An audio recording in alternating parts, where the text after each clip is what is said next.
வணக்கம் அன்பு நண்பர்களே, இன்றைய ஆயுதெழுத்து நிகழ்ச்சிக்கு உங்கள் அனைவரையும் அன்போடு வரவேற்கிறோம். பொலிட்டிக்கலி சென்சிட்டிவ் ஸ்டேட்டாக இருக்கக்கூடிய ஒரு வைப்ரண்டான மாநிலமாக இருக்கக்கூடிய தமிழகம் இப்போது நிகழ்வுகளின் ஒரு மாநிலமாக கூட மாறிக்கொண்டிருக்கிறது. அடிக்கடி அதிரடி செய்திகள் தொடர்ந்து கொண்டே இருக்கின்றன. ஒவ்வொரு செய்திக்கும் அதிர்ச்சியடைந்து தமிழர்கள் எல்லா செய்தியும் பரவாயில்ல ஓ அதுவா அப்படின்னு சாதாரண எடுத்துக்கொள்வார்களோ என்பது போல அடுத்தடுத்து சம்பவங்களின் தொகுப்பாக காலண்டரின் தேதிகள் மாறிக்கொண்டே இருக்கின்றன. கடந்த ஆண்டு செப்டம்பர் 22ஆம் தேதி தமிழக முதலமைச்சராக இருந்த ஜெயலலிதா அவர்கள் அப்போலோ மருத்துவமனையில் அனுமதிக்கப்பட்டதிலிருந்து துவங்கியது இந்த அதிரடி தகவல்கள். அவர் உடல்நலம் தேறிக்கொண்டிருக்கிறார், கவலைக்கிடமாக இருக்கிறார், மீண்டும் மீண்டெழுந்து விட்டார், நடக்கிறார், திடீரென்று மாரடைப்பு, மரணமடைந்து விட்டார் என்று டிசம்பர் 5ஆம் தேதி நள்ளிரவு அறிவிக்கப்படுகிறது. அதில் ஒரு பெரிய தொகுப்பு மருத்துவமனையில் என்னென்ன நடந்தது அப்படிங்கிறதெல்லாம் தொடர்ந்து விவாத பொருளாக மாறிக்கொண்டே இருக்கின்றன. டிசம்பர் 5ஆம் தேதி மறைந்த முதலமைச்சர் ஜெயலலிதாவுக்கு பிறகு அடுத்ததாக உடனடியாக அன்று நள்ளிரவே தமிழக முதலமைச்சராக திரு ஓ பன்னீர்செல்வம் அவர்கள் பொறுப்பேற்கிறார். 60 நாட்கள் அவருடைய பதவிக்காலம், பிப்ரவரி 5ஆம் தேதி வரைக்கும். அந்த 60 நாட்கள்லேயே கூட நிறைய வார்தா புயல் உண்மையிலே வீசியது தவிர அரசியல் புயலும் கூட நிறைய வீசியதே மறுப்பதற்கில்லை. ஜல்லிக்கட்டுக்கான சட்ட பிரச்சனையில் மிகப்பெரிய மாணவர் போராட்டத்தை எதிர்கொள்ள வார்தா புயலையும் கூட எதிர்கொண்டார். எண்ணெய் கடலில் சென்னை எண்ணூர் கடற்கரையில் எண்ணெய் கொட்டியது மிகப்பெரிய ஒரு பிரச்சனையாக வரும்போது அத்தனை விஷயங்களும் எதிர்கொண்டே இருந்தார். திடீரென்று பிப்ரவரி 5ஆம் தேதி நேற்று முன்தினம் அவருடைய கூட்டம், அதிமுகவுடைய சட்டமன்ற உறுப்பினருடைய கூட்டம் கூட்டப்பட்டு அதில் சட்டமன்ற அதிமுகவுடைய சட்டமன்ற குழுவுடைய தலைவராக அதிமுகவுடைய பொதுச் செயலாளர் திருமதி வி.கே. சசிகலா அவர்கள் தேர்ந்தெடுக்கப்பட்டார். சட்டமன்ற கூட்டம் முடிந்த பிறகு சட்டமன்ற உறுப்பினருடைய கூட்டத்தொடர் கூட்டப்படுகிறது என்றாலே அதில் ஒரு முக்கியமான விஷயம் இருக்கிறது என்று ஊடகவியலாளர்களும் சமூக ஆர்வலரும் அரசியல் விமர்சகர்களும் தெளிவாக புரிந்து கொண்டார்கள். அது எதிர்பார்த்தது போலவே நடந்தது. மதியம் 1:40க்கு முதலமைச்சர் திரு பன்னீர்செல்வம் அவர்கள் தன்னுடைய ராஜினாமா கடிதத்தை கட்சியுடைய பொதுச் செயலாளர் வழங்கினார். அதன் பிறகு அவர் அந்த பொறுப்பை ஏற்றுக்கொண்டார். முதலமைச்சராக அவரே முன்மொழிந்தார். பன்னீர்செல்வம் அவர்களே சட்டமன்ற குழு தலைவராக சசிகலா அவர்களை முன்மொழிந்திருக்கிறார். நாளை சசிகலா அவர்கள் பதவியேற்பார் என்று ஒரு தகவல்கள் உறுதியாக சொல்கின்றன. ஒரு பக்கம் இன்னமும் கவர்னர் உத்தரவாதப்படுத்தவில்லை. எனவே அது 8ஆம் தேதிக்கு தள்ளி போகலாம், ஒரு நாள் தள்ளி போகலாம் என்று தகவல் வருகின்றன. இன்னும் உத்தரவாதப்படுத்தப்படவில்லை. 2 தகவலுமே சென்னை பல்கலைக்கழகத்துடைய 100ஆண்டு விழா அரங்கு தயாராகி கொண்டிருக்கிறது. நம்மால் பார்க்க முடியாது. காலையிலிருந்து தந்தி தொலைக்காட்சியில் செய்தியும் கூட நம்ம பார்த்திருப்போம். அமைச்சர் பெருமக்களும் காவல்துறை அதிகாரிகளும் கமிஷனர் உட்பட அத்தனை பேருமே சென்று பார்த்து வருகிறார்கள், மேற்பார்வையிட்டு வருகிறார்கள், பாதுகாப்பு ஏற்பாடு செய்யப்பட்டு வருகின்றன. ஆனால் அது 7ஆம் தேதியே சாத்தியமாகி விடுகிறதா அல்லது ஒரு நாள் தள்ளி 8ஆம் தேதி வரை போகிறதா என்பது இன்னும் உறுதி செய்யப்படாமல் இருக்கின்றன. 8ஆம் தேதிக்கு மேல் தாண்டாது, நிச்சயமாக 8ஆம் தேதிக்குள் பதவியேற்றுள்ளார் என்று சொல்கிறார்கள். 7ஆம் தேதியே அதிமுக தரப்பிலும் அரசு தரப்பிலும் வேண்டுகோள் வைக்கப்படுகிறது. ஆளுநருடைய ஏற்கனவே ஒப்புக்கொண்ட நாட்களின் அடிப்படையில் இது தள்ளி போகின்றது. இதற்கிடையில் 2 புதிய தகவல்கள் கூட வந்தன. உச்ச நீதிமன்றம் இன்று காலையில் திருமதி சசிகலா உள்ளிட்ட 3 பேர் மீது இருக்கக்கூடிய சொத்து வழக்குடைய மேல்முறையீட்டு வழக்கில் இன்னும் ஒரு வாரம் மட்டும் பொறுத்திருங்கள், அதுக்குள்ள நாங்கள் தீர்ப்பு சொல்லிடுவோம் அப்படின்னு அவர் சொல்லியிருக்காரு. அது ஒரு பரபரப்பாக பிறகு நாளை கழிச்சு இவங்க முதலமைச்சரை பதவியேற்பாங்கன்னு சொல்லும்போது அந்த வழக்கில் இறுதி தீர்ப்பு வரப்போகுது அப்படிங்கிற என்னவா இருக்குங்கிற பரபரப்பு. இதற்கிடையில் இந்த ஜெயலலிதா அவர்களுக்கு மருத்துவமனையில் தீவிர சிகிச்சை அளித்த அப்போலோவிலிருந்து 2 மருத்துவர்களும் அதே போல ரிச்சர்ட் பீலே, லண்டன் மருத்துவர் ரிச்சர்ட் பீலேவும் அவங்களும் இன்னைக்கு செய்தியாளர்களை சந்திச்சு அதெல்லாம் ஒன்றும் இல்லை, காலெல்லாம் இருந்தது, அந்த எம்பாமிங்லாம் பண்ணப்பட்டது, இந்த ஓட்டையில் கன்னத்தில் இருந்த ஓட்டையெல்லாம் ஊடகங்களில் செய்தி அதெல்லாம் உண்மை இல்லை என்று பல்வேறு விளக்கங்கள் அளித்தார்கள். அடுத்தடுத்து பல்வேறு விஷயங்கள் கேள்விகளாக எழுந்து கொண்டிருக்கிற அடிப்படையில் இருக்கக்கூடிய கேள்விகள். அதிமுக சட்டமன்ற குழு தலைவராக ஏற்கப்பட்டிருக்கிறார் சசிகலா. ஆதரவையும் எதிர்ப்பையும் இந்த அறிவிப்பு ஏற்படுத்தியிருக்கிறது. எம்எல்ஏக்களுடைய முடிவு வெகு மக்களிடம் ஈடுபடுமா? அதிரடி நடவடிக்கைக்கான காரணம் மத்திய அரசுடைய செயல்பாடுகளா? மருத்துவ குழு அளித்திருக்கக்கூடிய விளக்கம் மர்மத்தை விளக்குவதாக இருக்கிறதா? சொத்து வழக்கு தீர்ப்பு வரும் வரை சசிகலா அவர்கள் காத்திருந்திருக்கலாமா? முதலமைச்சராக சவால்களை சமாளிப்பாரா சசிகலா? இதுதான் இன்று எழுந்திருக்கக்கூடிய கேள்வி. நிகழ்ச்சி இந்த நம்முடைய அரசியல் விமர்சகர் திரு ரவீந்திரன் துரைசாமி நம்முடன் இணைந்திருக்கார். உங்களை நிகழ்ச்சி வரவேற்கிறார். அதேபோல மார்க்சிஸ்ட் கம்யூனிஸ்ட் கட்சியுடைய மாநில செயலாளர் திரு ஜி ராமகிருஷ்ணன் நம்முடன் இணைகிறார். உங்களின் நிகழ்ச்சிக்கு வரவேற்கிறேன். அதேபோல பாஜகவுடைய முன்னாள் பாராளுமன்ற உறுப்பினரும் பாஜகவுடைய மூத்த தலைவருமான திரு சி.பி. ராதாகிருஷ்ணன் நம்முடன் இணைகிறார். உங்களின் நிகழ்ச்சிக்கு வரவேற்கிறேன். அதேபோல காங்கிரஸ் கட்சியுடைய மூத்த தலைவரும் முன்னாள் பாராளுமன்ற உறுப்பினருமான திரு கே எஸ் அழகிரி நம்முடன் இணைகிறார். உங்களின் நிகழ்ச்சிக்கு வரவேற்கிறேன். அதேபோல அமைச்சர் பள்ளிக்கல்வித்துறை மற்றும் விளையாட்டு இளைஞர் நலனுக்கான அமைச்சர் திரு மாஃபாய் கே பாண்டியராஜ் நம்முடன் இணைகிறார். உங்களின் நிகழ்ச்சிக்கு வரவேற்கிறேன். நான் முதல்ல இது அத்தனை பேருமே ஒவ்வொரு ஊர்லேருந்து இணையக்கூடிய நம்ம காட்சியை பார்க்குறோம். முதல்ல நான் திரு ரவீந்திரன் துரைசாமி அவர்கள்ட்ட பார்க்குறேன். இந்த 2 நாட்களில் ஏற்பட்டிருக்கக்கூடிய இந்த அரசியல் நிகழ்வுகள் வெகு மக்களிடம், சாதாரண மக்களிடம் பேசும்போது ஒரு மாதிரியாகவும், சமூக ஊடகங்களில் வரக்கூடிய விமர்சனங்கள் ஒரு மாதிரியாகவும், ஒட்டுமொத்தமாக 133 அதிமுக சட்டமன்ற உறுப்பினர்கள் ஒரு மாதிரியான முடிவு எடுத்திருக்கிறார்கள். திரு சிதம்பரம் அவர்கள் சொல்லக்கூடிய விமர்சனம், மக்களும் அதிமுகவும் எதிர் திசையில் பயணிக்கின்றனர். சிதம்பரம் அவர்களுடைய விமர்சனம் சரியானதா தவறானதா? நிச்சயமா சிதம்பரம் அவரோட விமர்சனம் மக்கள் கருத்தின் அடிப்படையில் தான் வந்திருக்குது. இப்போ நீங்கள் லீகலி அவங்க எம்எல்ஏக்கள் தேர்ந்தெடுத்திருக்காங்க, இட்ஸ் ஓகே. ஆனால் காங்கிரஸ் கட்சி ஆரம்பத்தில் அதிமுகவில் திருமதி சசிகலா அவர்களுக்கு ஆதரவான நிலைப்பாடு தான் எடுத்திருந்தாங்க. திடீர்னு இன்னைக்கு சிதம்பரம் ட்விட்டரில் இதை பதிவு பண்ணியிருக்கிறாரு. மல்லிகார்ஜுன கார்கே மிக கடுமையாக விமர்சனம் பண்ணியிருக்கிறாரு, காங்கிரஸ் பாராளுமன்ற குழு தலைவர். மற்றபடி சந்தீப் தீக்ஷித் அவர் காங்கிரஸ் ஒரு ஸ்போக்ஸ் பர்சன், அவரும் கடுமையாக விமர்சிச்சிருக்கிறாரு. மற்றபடி இவிகே சிலங்கோன்னு ஏற்கனவே பண்ணார், அது இங்கே உள்நாட்டு இதில் பிரச்சனை பண்ணியிருக்காங்க, பெரிய அளவில் எடுத்துக்கலாம் கூட. இந்த 3 தலைவர்களும் இப்படி இந்த மக்கள் மூட பிரதிபலிப்புகளோட பண்ணுகிறாங்க என்றால், ஏற்கனவே இவர்கள் அவர்கள் பொதுச் செயலாளராக வரும்போது ஒரு பாசிட்டிவ் அவுட்லுக்கில் இருந்தவங்க, இன்னைக்கு ஒரு அதற்கு எதிரான ஒரு நெகட்டிவ் அவுட்லுக் இருக்கு என்றால், ஒன்று மக்களின் உணர்வை அவர்கள் பிரதிபலிக்கும் விதமாக இருக்கலாம், இன்னொன்று அரசியல் ரீதியாக இவங்க நிலைப்பாடு சம்பந்தப்பட்டதாக இருக்கலாம். என்றாலும் கூட சிதம்பரம் போன்றவர்கள் எல்லாம் ரொம்ப கவனிச்சு கருத்துக்களை சொல்லக்கூடியவர். அவர் இந்த கருத்து சொல்றாருன்னா எம்எல்ஏக்கள் உணர்வுக்கும் மக்களின் உணர்வுக்கும் ஒரு வேறுபாடு இருக்குது. ஆனால் மக்கள் உணர்வு என்னங்கிறது தேர்தலாக தெரியும், அது வேற விஷயம். இப்போது அரசியல் கட்சியாக அவர் இந்த கருத்தை பிரதிபலிக்கிறார். இல்ல, எம்எல்ஏக்களுடைய உணர்வு தேர்தலில் தான் தெரியும் சொன்ன பிறகு, மக்களுடைய உணர்வு தேர்தலுக்கு பிறகு தான் தெரியும் சொன்ன பிறகு, மக்களுடைய உணர்வு தேர்தலுக்கு பிறகுதான் தெரியும் சொன்ன பிறகு, மக்களுடைய உணர்வுக்கும் எம்எல்ஏ உணர்வுக்கும் வேறுபாடு இருக்குன்னு சொல்ல முடியுமா? இல்ல, அரசியல் கட்சி அதான் பண்ணுவாங்க. அரசியல் கட்சி மக்கள் உணர்வு இதுல எதிராக இருக்குங்கிற உணர்வுல அதுல நம்ம எந்த அளவுக்கு இதுல கெயின் பண்ண முடியுங்கிறதா கெயின் பண்ணாங்க. ஸ்டாலின் நான் கேட்டது திரு சிதம்பரம் அவர்களுடைய விமர்சனத்தில் நியாயம் இருக்கிறதா அப்படிங்கிறது. இருக்குது அப்படின்னு நீங்க சொல்றீங்க. காரணம் என்ன? மக்கள் உணர்வும் அதிமுக எம்எல்ஏ உணர்வும் வேறுபட்டு இருக்குது. நிச்சயமாக திரு ரவீந்திரன் துரைசாமியை சேர்த்து சொல்றாரு, மக்கள் உணர்வு என்ன அப்படிங்கிறது தேர்தலுக்கு பிறகு தான் தெரியும். தேர்தல் தான் மக்கள் உணர்வு எதிராக இருந்தாங்க முடிவுக்கு நம்ம எப்படி வரலாம்? ஒரு அரசியல் கட்சி தனக்கு லாபத்துக்கு தான் கெயின் பண்ணும். சசிகலாவுக்கு எதிர்ப்பு மடை மாறிடுமோ என்ற ஒரு எண்ணத்தில், வேறு எங்கோ போய்விடும் என்ற இடத்தில் ஸ்டாலினை மிக கடுமையாக சசிகலா மீது விமர்சனத்தை வைக்கிறார். அப்போ மக்கள் உணர்வின் அடிப்படையில், அந்த மக்கள் உணர்வு வேற எங்கு போய்விடும் என்ற அடிப்படையில் தான் ஸ்டாலின் அந்த கடுமையான விமர்சனம் வைக்கிறார். வேற எங்கு என்பது மக்களுக்கு தெரியும்.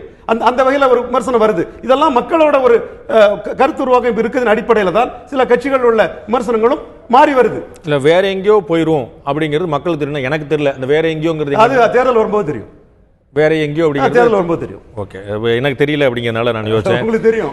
திரு KS அழகிரி அவர்கள்ட்ட நான் கேட்க விரும்புகிற விஷயம், திரு சிதம்பரம் அவர்கள் இப்படி குறிப்பிடுகிறார், மக்களுடைய எண்ண ஓட்டமும் அதிமுகவுடைய எண்ண ஓட்டமும் எதிரெதிர் திசையில் இயங்குகின்றன என்று. உங்களுடைய கட்சியுடைய மாநில தலைவர் திரு திருநாவுக்கரசர் அவர்கள் இது அந்த கட்சியுடைய உட்கட்சி விவகாரம், அவர்களுக்கு அந்த உரிமை இருக்கிறது, சட்டமன்ற உறுப்பினர்களுக்கு தங்களுடைய தலைவர் தேர்ந்தெடுக்கக்கூடிய உரிமை இருக்கிறது என்று சொல்கிறார். உங்களுடைய கட்சியிலேயே 2 முரண்பட்ட பார்வை இருக்கிறதா? திரு அழகிரி புதிதாக ஏதேனும் பார்வை சொல்ல போகிறாரா? இல்லை, இதில் 2 முரண்பட்ட பார்வையே கிடையாது. திரு சிதம்பரம் அவர்கள் சொல்வது மக்கள் என்ன நினைக்கிறார்கள், அதிமுக என்ன நினைக்கிறது என்பதை மட்டும் அவர் சொல்லியிருக்கிறார். அதில் எந்த தவறும் கிடையாது. திருநாவுக்கரசர் அவர்கள் சொல்லியிருப்பது, ஒரு கட்சி தன்னுடைய முடிவை எடுத்திருக்கிறது, அந்த கட்சியினுடைய சட்டமன்ற உறுப்பினர்கள் கூடி ஒரு தலைவரை தேர்ந்தெடுத்திருக்கிறார்கள், அது ஒரு ஜனநாயக கடமை, அந்த கடமையை அந்த கட்சி செய்திருக்கிறது, எனவே அதில் தவறில்லை என்று சொல்லியிருக்கிறார். எனவே இதில் 2 நிலை என்பது எதுவுமே இல்லை. மக்களுடைய விருப்பத்துக்கு முடிவுக்கு என்ன ஓட்டத்துக்கு எதிராக செயல்படுவது சரியாக இருக்குமா தவறா இருக்குமா? இல்ல, மக்களுடைய முடிவு எண்ண ஓட்டத்திற்கு எதிராக செயல்படுவது என்பது எல்லா அரசியல் கட்சிகளிலும் பல காலங்களில் நடந்திருக்கின்றன. ஒரு அரசியல் கட்சி தன்னுடைய கொள்கையை அறிவிக்கும், அதற்கு பெரிய வரவேற்பு கிடைக்கும் என்று எண்ணுவார்கள். ஆனால் தேர்தலில் பார்த்தா அதற்கு எதிரான முடிவு கிடைக்கும். எனவே அதை வச்சு நாம் சொல்ல முடியாது. இது என்னன்னா, இன்றைக்கு மக்கள் இதை ஏற்றுக்கொள்ளவில்லை என்பதை திரு சிதம்பரம் அவர்கள் சொல்லியிருக்கிறார்கள். அதே நேரத்தில் அந்த கட்சிக்கு இந்த உரிமை இருக்கிறது என்பதை திருநாவுக்கரசர் சொல்லியிருக்கிறார். ஒரே பிரச்சனையினுடைய 2 பக்கங்கள் இது. அதனால் இது மாறுபட்ட கருத்து என்று நான் சொல்லவில்லை. உங்களுடைய கட்சியுடைய பாராளுமன்ற உறுப்பினரும் முன்னாள் அமைச்சருமா இருக்கக்கூடிய ரேணுகா சௌத்ரி அவர்கள் இந்த வாய்ப்பை அவங்களுக்கு கொடுக்கணும், நம்ம பொறுத்திருந்து பார்க்கணும், இப்ப அவசரப்பட்டு கமெண்ட் பண்ண முடியல, அவங்க நம்பிக்கை வைக்கலாம் அப்படின்னு பாசிட்டிவான கருத்து சொல்லியிருக்காங்க. அது வேற ஏதாவது திசையை காட்ட போதா? அதுவும் சரிதான் சொல்ல போறீங்க? 3 திருநாவுக்கரசர் சொன்னது சரி, சொன்னது சரி, ரேணுகா சொன்னது சௌத்ரி சொன்னதும் சரி சொல்ல போறீங்களா? நிச்சயமாக ரேணுகா சௌத்ரி சொன்னதும் சரிதான். ஏன்னா ஒருவருக்கு ஒரு வாய்ப்பு அளிக்க வேண்டும். அந்த வாய்ப்பு இன்றைக்கு சசிகலாவிற்கு அளிக்கப்பட்டிருக்கிறது, அந்த கட்சி அளிச்சிருக்கு. ஜனநாயகத்தில் அவர்கள் எவ்வளவு உயர்ந்தவர்களாக இருந்தாலும் மக்கள் ஏற்றுக்கொண்டால் மட்டும்தான் அவர்கள் தலைவராக வர முடியும். ஜவஹர்லால் நேரு இருந்தார், அவருடைய மகள் பிரதமராக வந்தார் என்றால் ஜவஹர்லால் நேரு சொல்லி வந்து விடவில்லை, மக்கள் ஏற்றுக்கொண்டதனால் வந்தார். அதுமாதிரிதான் ஒவ்வொரு தலைவருடைய வாரிசும் அடுத்ததாக வருகிறவர்கள். எனவே மக்கள் ஏற்றுக்கொண்டால்தான் இந்த நியமனம் செல்லுபடியாகும், இல்லை என்றால் இந்த நியமனம் செல்லுபடியாக. ஓகே, இப்போ என்னுடைய கேள்வி எங்க நிக்கிறேன்னா, திரு சிதம்பரம், திரு திருநாவுக்கரசர், ரேணுகா சௌத்ரி அவர்கள் 3 பேர் 3 கருத்து சொல்லியிருக்காங்க. திரு கே எஸ் அழகிரி என்ன கருத்து சொல்றார்? இல்ல, 3 பேர் 3 கருத்தை சொல்லவில்லை, ஒரு பிரச்சனையினுடைய 3 அம்சங்களை அவர்கள் சொல்லி இருக்கிறார்கள். நீங்க 4வது ஒரு பிரச்சனை இல்ல, ஒரு பிரச்சனை என்று வந்தால் ஒரே அம்சம் அல்ல, ஒரு பிரச்சனையில ஏராளமான அம்சங்கள் இருக்கும். ஒவ்வொருவரும் ஒரு அம்சத்தை சொல்லி இருக்கிறார்கள். 3மே சரியானது என்பது என்னுடைய கருத்து. இல்ல, இஸ் தேர் எனிதிங் லெஃப்ட்? ஏதாவது இன்னும் பாக்கி இருக்கா? ஃபோர்த் டைமென்ஷன் ஏதாவது இருக்கா? இருந்தா நீங்க சொல்லலாம். நிறையாவே இருக்கு. உங்களுக்கு அந்த கட்சி தன்னுடைய தலைவரை தேர்ந்தெடுக்கிற உரிமை அதற்கு இருக்கிறது, அதை அவர்கள் செய்திருக்கிறார்கள், அதில் தவறில்லை. அதே நேரத்தில் அந்த கட்சி மக்களுடைய கருத்து என்பதை கொஞ்சம் ஆராய்ந்து பார்க்காமல் அவசரப்பட்டு முடிவெடுத்திருக்கிறது, அதை திரு சிதம்பரம் சொல்லியிருக்கிறார். சசிகலாவிற்கு ஒரு வாய்ப்பு அளிக்கலாம், அதில் தவறில்லை என்பதை ரேணுகா சௌத்ரி அவர்கள் சொல்லியிருக்கிறார்கள். எனவே அந்த 3 கருத்திலுமே தப்பில்லை, ஒரு அம்சத்தினுடைய 3 பரிமாணங்கள் அவை. அதுதான் நான் சொல்றேன். ஓகே, நான் மார்க்சிஸ்ட் கம்யூனிஸ்ட் கட்சியுடைய மாநில செயலாளர் திரு ஜி ராமகிருஷ்ணன் அவர்கள்ட்ட கேட்க விரும்புகிறேன். இது அதிமுகவுடைய பொதுச் செயலாளர் யார் அப்படிங்கிற பற்றி கேள்வியாக இருந்தால் அது அவருடைய உட்கட்சி விவகாரம்னு சொல்லிடலாம். தமிழகத்துடைய அடுத்த முதலமைச்சர் யார் அப்படிங்கிற போதும் அதையும் அவங்களுடைய உட்கட்சி விவகாரம் சொல்லி சொல்லிட முடியுமா? நீங்கள் வரவேற்று சொல்லும் போது நேற்று அது அவங்களுடைய உட்கட்சி விவகாரம், அவர்களுக்கு அந்த உரிமை இருக்குன்னு சொல்லியிருக்கிறீங்க. முதலமைச்சரும் பொதுச் செயலாளரும் ஒரே தரத்தில் வச்சு பார்க்க முடியுமா? உங்களுடைய கட்சியுடைய மாநில செயலாளர் யாரா இருக்கலாம் அப்படிங்கிறது உங்களுடைய கட்சி மட்டுமே முடிவு பண்ண வேண்டிய விஷயம். தமிழகத்துடைய முதலமைச்சர் யாரா இருக்கணுங்கிறது ஒரு கட்சி மட்டுமே முடிவு பண்ணக்கூடிய விஷயமா இருக்க முடியுமா? அனைத்து இந்திய அண்ணா திராவிட முன்னேற்ற கழகத்தினுடைய சட்டமன்ற உறுப்பினர்கள் அந்த சட்டமன்ற குழு தலைவராக சசிகலாவை தேர்ந்தெடுத்து அடுத்த ஒரு முதலமைச்சராக பொறுப்பேற்க இருக்கிறார். அந்த செய்தி வந்தவுடன் மார்க்சிஸ்ட் கம்யூனிஸ்ட் கட்சி சார்பாக நான் வரவேற்கலை. அதற்கு மாறாக ஒரு அரசியல் மரபு கருதி வாழ்த்து தெரிவித்தேன். வாழ்த்து தெரிவித்த அதே நேரத்தில் நான் மீண்டும் அடுத்து சொன்னது என்பது, மக்கள் மத்தியில் இந்த மாற்றம் குறித்து இருக்கக்கூடிய கருத்துக்களை கணக்கில் எடுத்துக்கொண்டு அவர் செயல்படுவாரா, கணக்கில் எடுத்துக்கொள்வாரா என்று நான் சொன்னேன்.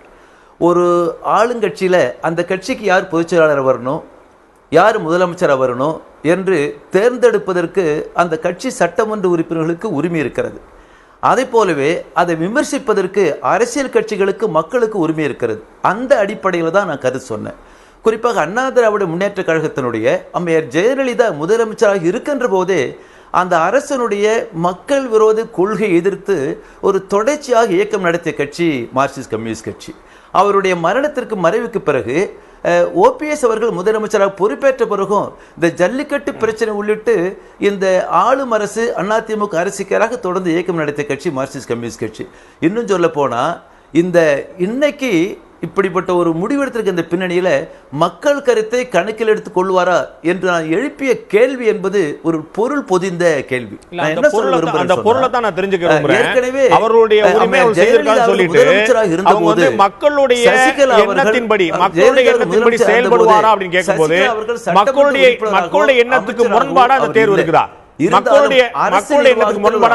செலுத்தினார் என்ற குற்றச்சாட்டு உண்டு, ஆதிக்கம் சேர்த்த குற்றச்சாட்டு உண்டு. அப்படி வருகிற போது இப்படி இன்னைக்கு 2 மாதம் ஆகுது ஓபிஎஸ் அவர்கள் பொறுப்பேற்று, இந்த பொறுப்பேற்ற இந்த அவசரமாக இவர் முதலமைச்சராக பொறுப்பேற்க சொல்லும்பொழுது மக்கள் மத்தியில் எழக்கூடிய கேள்வி, சட்டமன்ற உறுப்பினர் இல்லாத ஒருவர் இப்படி முதலமைச்சர் ஏன் அவசரப்படுறாங்க என்று கேள்வி எழுகிறது.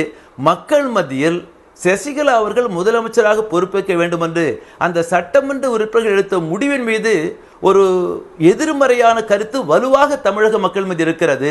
அந்த அடிப்படையில் மக்களுக்கு விமர்சிப்பதற்கு, அரசியல் கட்சியில் விமர்சிப்பதற்கு ஒரு உரிமை உண்டு. ஆகவே ஒரு மரபு கருதி வாழ்த்து சொன்னேன். ஆனால் அந்த அதிமுக அரசாங்கத்தை எதிர்த்து அதனுடைய மக்களோட கொள்கையை தொடர்ந்து இயக்கம் நடத்திட்டு இருக்கிறோம். சொல்ல போனா நாளைக்கு மாநிலம் முழுவதும் எங்கள் கட்சியின் சார்பாக மத்திய அரசு மாநில அரசுக்கு எதிராக ஒரு வலுவான மறியல் போராட்டத்தை நடத்த இருக்கிறோம். இதுதான் நான் சொல்ல வேண்டிய. பாஜகவை சேர்ந்த முன்னாள் பாராளுமன்ற உறுப்பினர் திரு சிபி ராதாகிருஷ்ணன் அவர்கள்ட்ட கேட்க விரும்புகிற விஷயம், உங்களுடைய கட்சியுடைய மாநில தலைவர் திருமதி டாக்டர் தமிழிசை சவுந்தரராஜன் அவர்கள் இந்த அவசரம் என்ன வந்தது, அவசியம் என்ன வந்தது அப்படின்னு கேள்வி எழுப்பியிருக்கிறாங்க. இது அவசரமான விஷயமா, அவசியமான விஷயமா அப்படிங்கிறது பாஜகவை கேட்டு முடிவெடுக்க முடியுமா?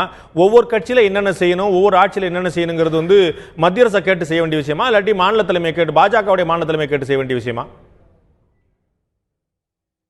பாண்டே, எந்த இடத்திலையும் தமிழிசை சவுந்தரராஜன் அவர்கள் பாஜகவை கேட்டு முடிவு செய்ய வேண்டும், மத்திய அரசை கேட்டு முடிவு செய்ய வேண்டும்னு சொல்லவே இல்லை. நீங்களா ஒரு கருத்தை மக்கள் மத்தியில திணிப்பதற்காக இப்படி சொல்லுகிறீர்கள். அவர் சொன்ன வார்த்தை, அவர் சொன்ன வார்த்தை எதிராக அவர் சொன்ன வார்த்தை, டாக்டர் தமிழிசை சவுந்தரராஜன் சொன்ன வார்த்தை அவசரம் என்ன, அவசியம் என்ன என்பது அவர் எழுப்பிய வார்த்தை. அவ்வளவுதான் நான் கேட்கிறேன்.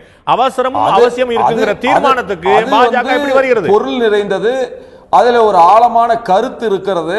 ஆனால் எங்கேயும் மத்திய அரசை கேட்டுத்தான் செய்ய வேண்டும் என்று அவர் சொல்லவில்லை, நீங்களாக சொல்லுகிறீர்கள். அந்த பொருள் என்னன்னு தான் கேட்கிறேன். நான் உங்களிடத்தில் ஒன்றை கேட்க விரும்புகிறேன். முதலமைச்சராக இருந்த ஜெயலலிதா அம்மையார் அவர்கள் இறந்து விடுகிறார்கள். உடனடியாக ஜனநாயக முறைப்படி அல்லது அரசியல் சாசன முறைப்படி ஓபிஎஸ் அவர்கள் தற்காலிக முதல்வராக பதவியேற்றுக் கொண்ட பின்பு அனைத்து இந்திய அண்ணா திராவிட முன்னேற்ற கழகத்தினுடைய சட்டமன்ற உறுப்பினர்கள் ஒன்று கூடி தங்களுடைய சட்டசபை தலைவரை தேர்ந்தெடுத்து அது சசிகலா அவர்களாக இருந்திருப்பார் என்று சொன்னால் இது போன்ற விமர்சனங்களுக்கெல்லாம் ஒரு வாய்ப்பே இருந்திருக்காது. முதலமைச்சர் அவர்கள் இறந்த பிறகு, ஜெயலலிதா அம்மையார் அவர்கள் இறந்த பிறகு ஒருமனதாக ஓபிஎஸ் அவர்களை சட்டமன்ற உறுப்பினர்கள் கூடி முறையான முதலமைச்சராக தேர்ந்தெடுக்கிறார்கள். அவர் பதவியேற்றுக் கொள்கிறார். பதவியேற்றுக் கொண்ட 60 நாட்களுக்குள்ளாகவே அந்த முதலமைச்சர் மாற்றப்படுவது என்பது கேள்வி கேட்காமல் யாராலும் இருக்க முடியாது. ஜனநாயகத்தில் நம்பிக்கை நீங்க சொல்லுங்க திரு ராதாகிருஷ்ணன், நீங்க சொல்லுங்க. உங்களுக்கு வந்து நீண்ட நெடிய அரசியல் அனுபவம் இருக்கிறது. நீங்க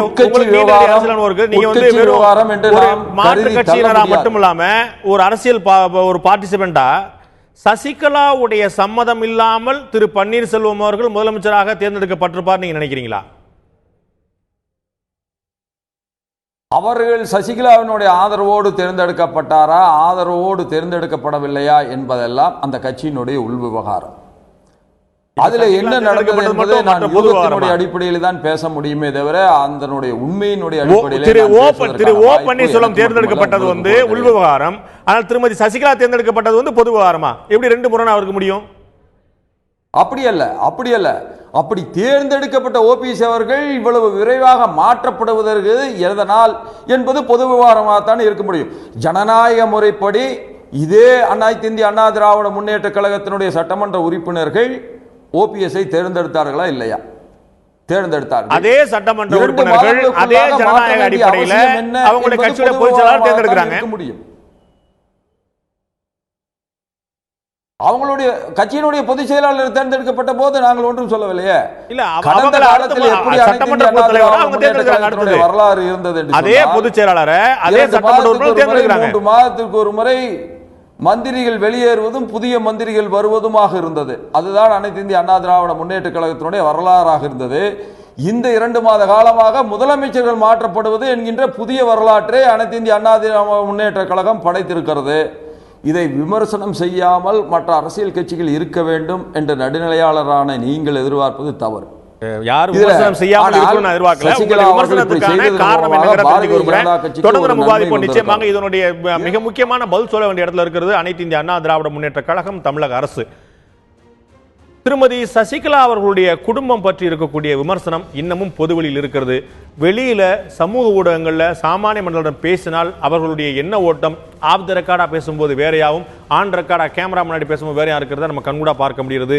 இந்த எண்ண ஓட்டம் ஏன் ஏற்பட்டிருக்கிறது, அதை மாற்றுவதற்கு இவரிடம் என்ன திட்டம் இருக்கிறது, அதை தாண்டி திரு பன்னீர்செல்வம் அவர்களை மாற்ற வேண்டிய கட்டாயம் அதிமுகவுக்கு ஏன் ஏற்பட்டது?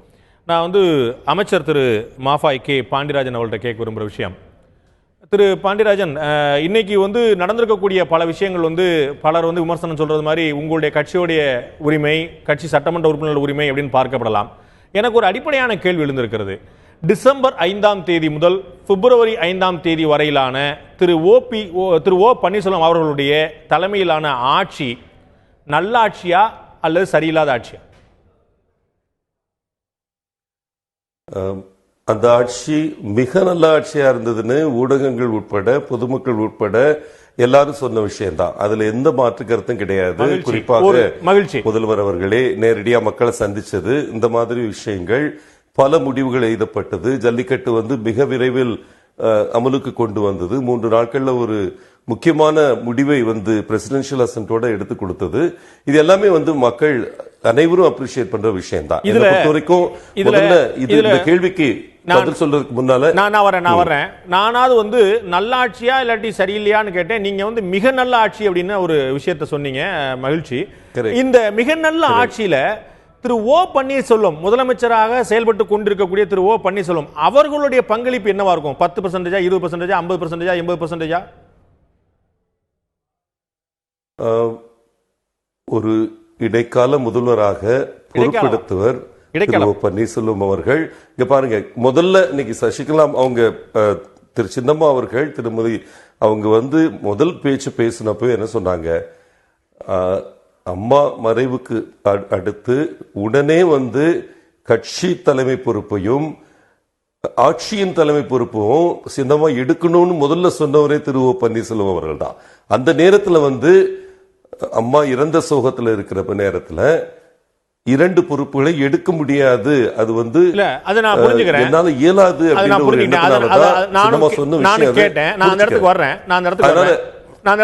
அதற்கு முன்னாடி உள்ள அந்த கேள்வி பார்த்தீங்கன்னா, திரு பன்னீர்செல்வம் அவர்கள் முதலமைச்சராக செயல்பட்டு கொண்டிருக்கும் போது இந்த மிக நல்ல ஆட்சிக்கான அவருடைய பங்களிப்பு எத்தனை விழுக்காடு இருக்கக்கூடும்? நீங்க கூட அமைச்சரவையில் உறுப்பினராக இருக்கிறதுனால இல்ல, நல்ல பங்களிப்பு, முக்கியமான பங்களிப்பு இருந்தது. ஆனா எனக்கு நீங்க என்ன கேள்வி கேட்கறீங்கன்னு புரியுது. அவருடைய பங்களிப்பு மிக அதிகமாக இருந்தது.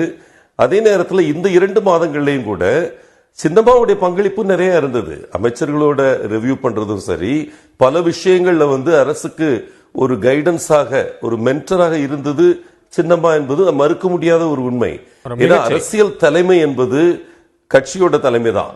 ஒரு அரசியல் ரீதியாக ஸ்ட்ராங்கா இருக்கிற ஒருத்தங்க அந்த அரசுக்கும் பொறுப்பெடுக்கும் பொழுது இந்த 2 பவர் சென்டர் இல்லாம ஒன்னு இருக்கிறப்போ அதனுடைய மகத்துவம் இப்படின்னு தெரியும். புரட்சி தலைவர் எம்ஜிஆர் அவர்களும் சரி, புரட்சி தலைவர் அம்மா அவர்களும் அதே மாதிரிதான் இருந்திருக்கிறாங்க. உங்களுடைய கட்சியுடைய பொதுச் செயலாளருக்கும் தமிழக முதலமைச்சருக்கும் கருத்து வேறுபாடு, விரிசல், 2 பேரும் ஆளுக்கு ஒரு பக்கம் போறாங்க, மன உளைச்சல், அதெல்லாம் பொய் தானே? அதெல்லாம் ஒண்ணு உண்மை இல்ல. ஊடகங்களின் உருவாக்கம், கம்ப்ளீட்டா அது ஒரு ஊடகங்களின் உருவாக்கம் தான். குறிப்பா எதிர்கட்சிகள், குறிப்பா திமுகவோட உருவாக்கம் தான் அது. ஆனா நான் அதுக்கு முன்னால இன்னொரு முக்கியமான கருத்துக்கு காங்கிரஸ் உடைய நீங்க தயவுசெய்து நீங்க காங்கிரஸ், மார்க்சிஸ்ட், பாஜக, திரு ரவீந்திரன் அத்தனை பேருக்கு பதில் சொல்லுங்க. மன்னிக்கணும் நான் குறுக்கிறதுக்கு, நான் அந்த தொடர்ச்சி நான் மறந்துடுவேன், நான் பயப்படுறேன். என்னுடைய கேள்வி, தமிழக முதலமைச்சர் திரு பன்னீர்செல்வம் அவர்கள் தலைமையிலான ஆட்சி மிக நல்ல ஆட்சியாக இருக்கிறது. அதுல அவருடைய பங்களிப்பு மிக பெரும்பான்மையாக இருக்கிறது. அவருக்கு செம்மையாக வழிநடத்தி கொண்டிருக்கிறார் பொதுச் செயலாளர் சசிகலா அவர்கள். அவர்கள் இருவருக்கும் முரண் இருக்கிறது என்ற தகவல் பொய்யானது. இப்படி எல்லா விஷயமும் சுமூகமா போய் கொண்டிருக்கும் போது முதலமைச்சரை மாற்ற வேண்டிய தேவை ஏன் வந்ததுங்கிறது என்னுடைய கேள்வி. இல்ல, என்னை பொறுத்த வரைக்கும் கட்சியில் இருக்கிற அந்த 2800 பொதுக்குழு உறுப்பினர்களும் அந்த நாள் நாங்க சின்னம்மா அவர்களை பொதுச் செயலாளர் தேர்ந்தெடுத்த அதே நாளில் சின்னம்மா அவர்களும் முதல்வராக பொறுப்பெடுக்க வேண்டும் என்ற கருத்து ஒருமித்த கருத்து. அந்த நேரத்தில் இருந்த கருத்து அதுதான். அவங்க அந்த நேரத்தில் எடுக்கல பொறுப்பு. அவங்க இப்ப 60 நாள் கழித்து அந்த பொறுப்பை எடுத்திருக்கிறார்கள் என்றால் அதற்கு காரணம் திரு ஓ பன்னீர்செல்வம் மோசமா பெர்ஃபார்ம் பண்ணார்ன்றதோ அந்த அமைச்சரவை சரியா இயங்கலன்றதோ கிடையாது. அரசும் கட்சியும் ஒரே தலைமைக்கு கீழ் இருக்கும் பொழுது மிகப்பெரிய வலிமை பெறுகிறது. அந்த கட்சி, அந்த இயக்கம் மிகப்பெரிய வலிமை பெறுகிறது. வரலாறு கண்ட 2 தலைமை இருந்தால் சிக்கல், ஒரு தலைமை இருந்தால் தான் வலிமை பெறுகிறது சொல்லும் போது என்னுடைய கேள்வி, 2 தலைமை இருந்ததன் மூலமாக 60 நாட்கள்ல 60 நாள்ல அண்டர்ஸ்டாண்டிங் கிடையாது. நான் கேட்கிறது, இந்த 2 தலைமை 60 நாட்கள்ல, இந்த 60 நாட்களில் பொதுச் செயலாளர் ஒருவராகவும் முதலமைச்சர் ஒருவராகவும் தொடரும் போது இந்த 60 நாட்களில் ஏதேனும் பின்னடைவு சந்தித்ததா? அதிமுக அரசுக்கு கெட்ட பெயர் வந்ததா? சிறப்பாக செயல்பட முடியவில்லையா? நீங்கள் குறிப்பிட்டது போல மிக நல்ல ஆட்சியை நீங்கள் கொடுத்திருக்கிறீர்கள். அப்புறம் மாற்ற வேண்டிய தேவை. நல்ல ஆட்சியை கொடுக்க போறாங்க. சசிகலா அவர்களுக்கு எங்களுக்கு எந்த முரணும் இல்லை. எந்த முரணும் கிடையாது. என்ன பொறுத்த வரைக்கும் ஆட்சியும் நல்லா இயங்கிட்டு இருந்தது, கட்சியும் நல்லா தான் இயங்கிட்டு இருந்தது. 2 மாதங்கள்ல ஒரு இடைக்கால அரேஞ்ச்மெண்ட் தான். அப்ப மாற்ற வேண்டிய தேவை எங்க இருக்கு?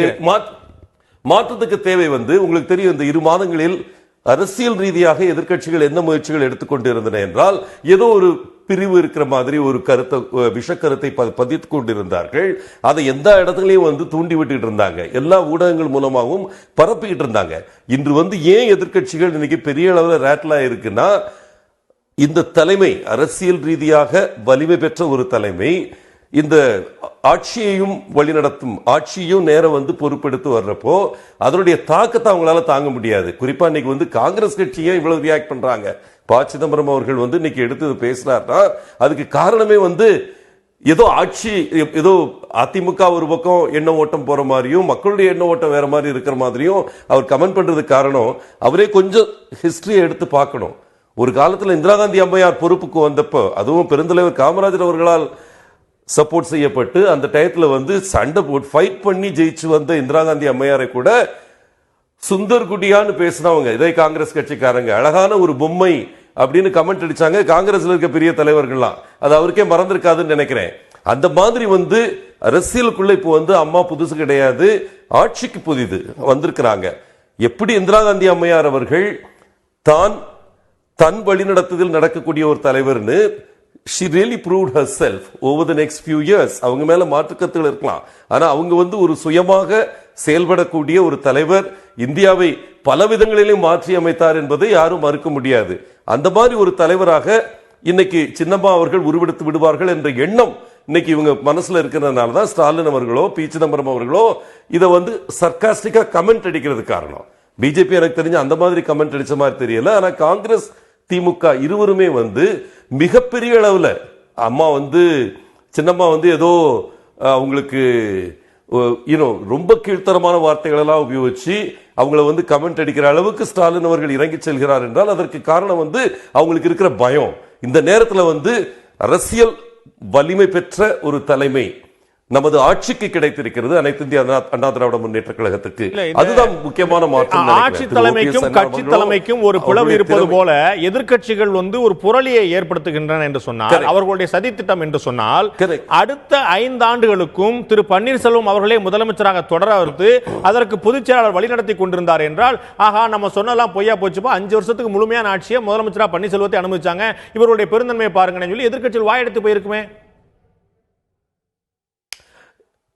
என்னை பொறுத்த வரைக்குங்க சின்னம்மா அவர்கள் இந்த பொறுப்புக்கு வர வேண்டும் என்பது கட்சியினரின் ஏகோபித்த எண்ணம். அது 136 எம்எல்ஏக்கள் மட்டும் கிடையாது, 50 எம்பிக்கள் மட்டும் கிடையாது, கட்சியில இருக்கிற பொறுப்புல இருக்கிற எல்லாருமே அந்த எண்ணத்துல தான் இருக்கிறாங்க.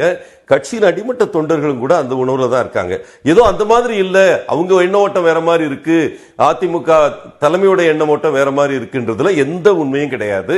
என்னை பொறுத்த வரைக்கும் அடுத்த 6 மாதங்கள்ல நீங்க பாப்பீங்க சின்னம்மா அவர்களுடைய தாக்கம் கவர்னன்ஸ்ல எப்படி இருக்க போகுதுன்றதை பார்க்க போறீங்க.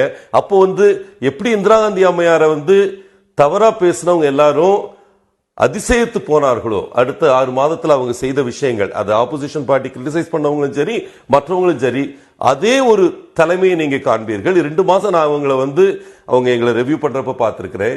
அவங்களோட புரிதல் பல விஷயங்கள்ல ரொம்ப ஆழமான புரிதல் இருக்கு.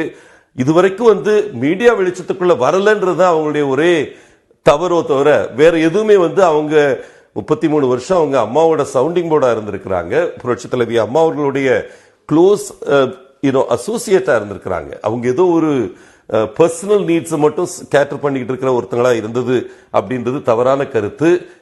வெகு வெகு ஆழ்ந்த புரிதல் அவங்களுக்கு, அரசியல் சார்ந்த புரிதலும் சரி கவர்னன்ஸ் சார்ந்த புரிதலும் சரி நிறையவே இருக்கு. அதை நீங்க பார்க்க பார்க்க இந்த கருத்துக்கள் அனைத்தும் உருமாறி வரும். இப்ப 136 எம்எல்ஏக்கள் தேர்ந்து ஒரு மாற்று கருத்து கூட இல்லாம அம்மாவை எங்க சட்டமன்ற தலைவராக தேர்ந்தெடுத்திருக்கிறோம். விரைவில் அவங்க முதல்வராக வரும் பொழுது நிஜமா பாருங்க எப்படி புரட்சி தலைவி அம்மா எப்பவுமே she gets off to a quick start. அந்த ஸ்டார்ட் நீங்க பாக்குறப்ப all the parties will get startled. கண்டிப்பா மிகப்பெரிய சர்ப்ரைஸ்ல தான் பார்க்க போறீங்க. நம்ம தொடர்ந்து விவாதிப்போம். நான் திரு ரவீந்திரன் துரைசாமி அவர்கிட்ட கேட்குற ஒரு விஷயம், இதுல தமிழ்நாடு அரசியலே ஒரு பிளவுபட்ட நிலைமையில் இருக்குதோ அப்படின்னு பார்க்குது. அதிமுக இந்த மாதிரி இருக்குங்கிறத தாண்டி திரு வீரமணி அவர்கள் வரவேற்கிறார், திரு தாப்பாண்டியன் அவர்கள் வரவேற்கிறார், திரு பழநெடுமாறன் வரவேற்கிறார், திரு வைகோ நெகட்டிவான கமெண்ட் சொல்ல, திரு திருநாவுக்கரசர் வரவேற்கிறார், திரு திருமாவளவன் வரவேற்கிறார். இப்படி வரவேற்கக்கூடிய தலைவர்களுடைய எண்ணிக்கையும் கூட சமமாக இருக்கு. காங்கிரஸ் கட்சியில மற்ற தலைவர்கள் எதிர்த்தாலும் கூட மாநில தலைவர் வந்து வரவேற்கிறார்.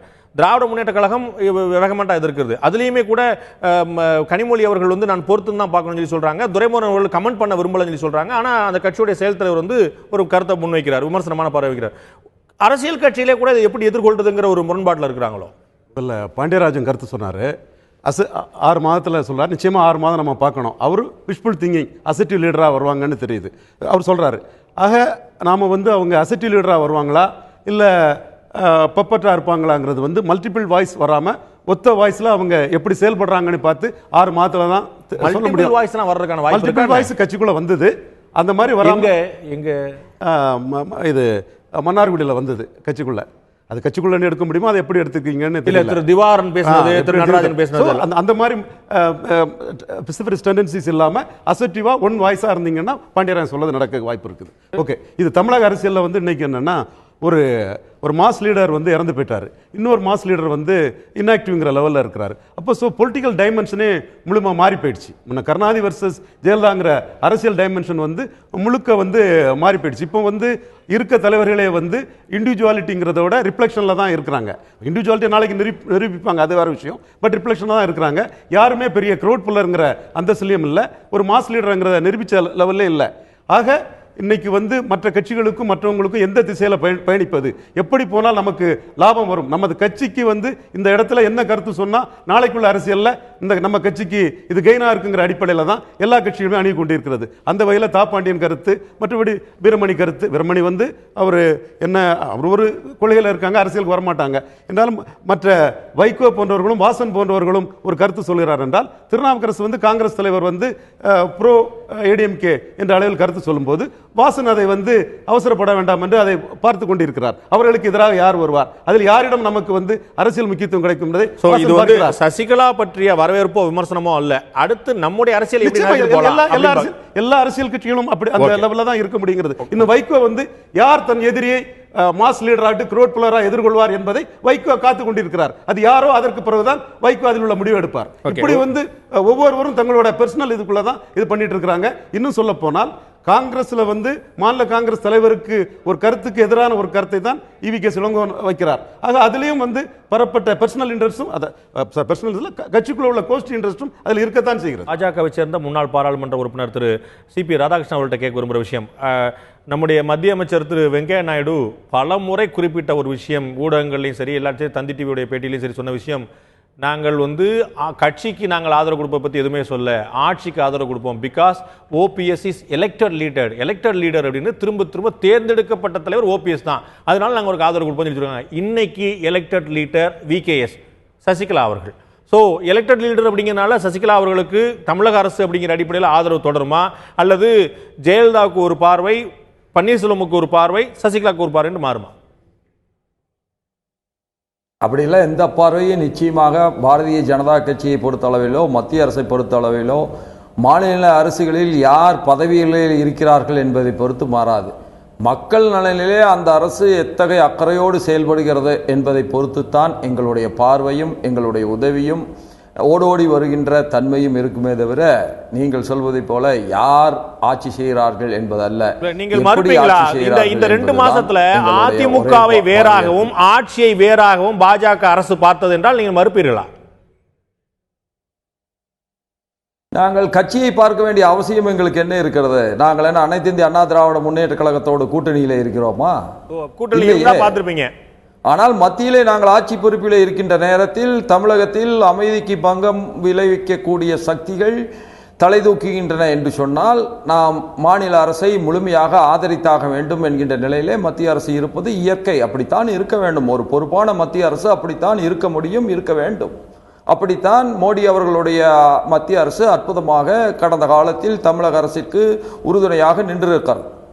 இல்ல, நீங்க இந்த 2 மாசத்துல சசிகலா அவர்கள் பற்றி பேசாமல் நீங்கள் வந்து திரும்ப திரு பன்னீர்செல்வம் அவர்களையே நீங்கள் முன்னிறுத்தி கொண்டிருந்த போது அதற்கான காரணம் உங்களுடைய விருப்பம் ஓபிஎஸ் பக்கம் தான் அப்படிங்கறத காட்டு மாதிரி இல்லையா? பன்னீர்செல்வத்தை நாங்களா தேர்ந்தெடுத்தோம்?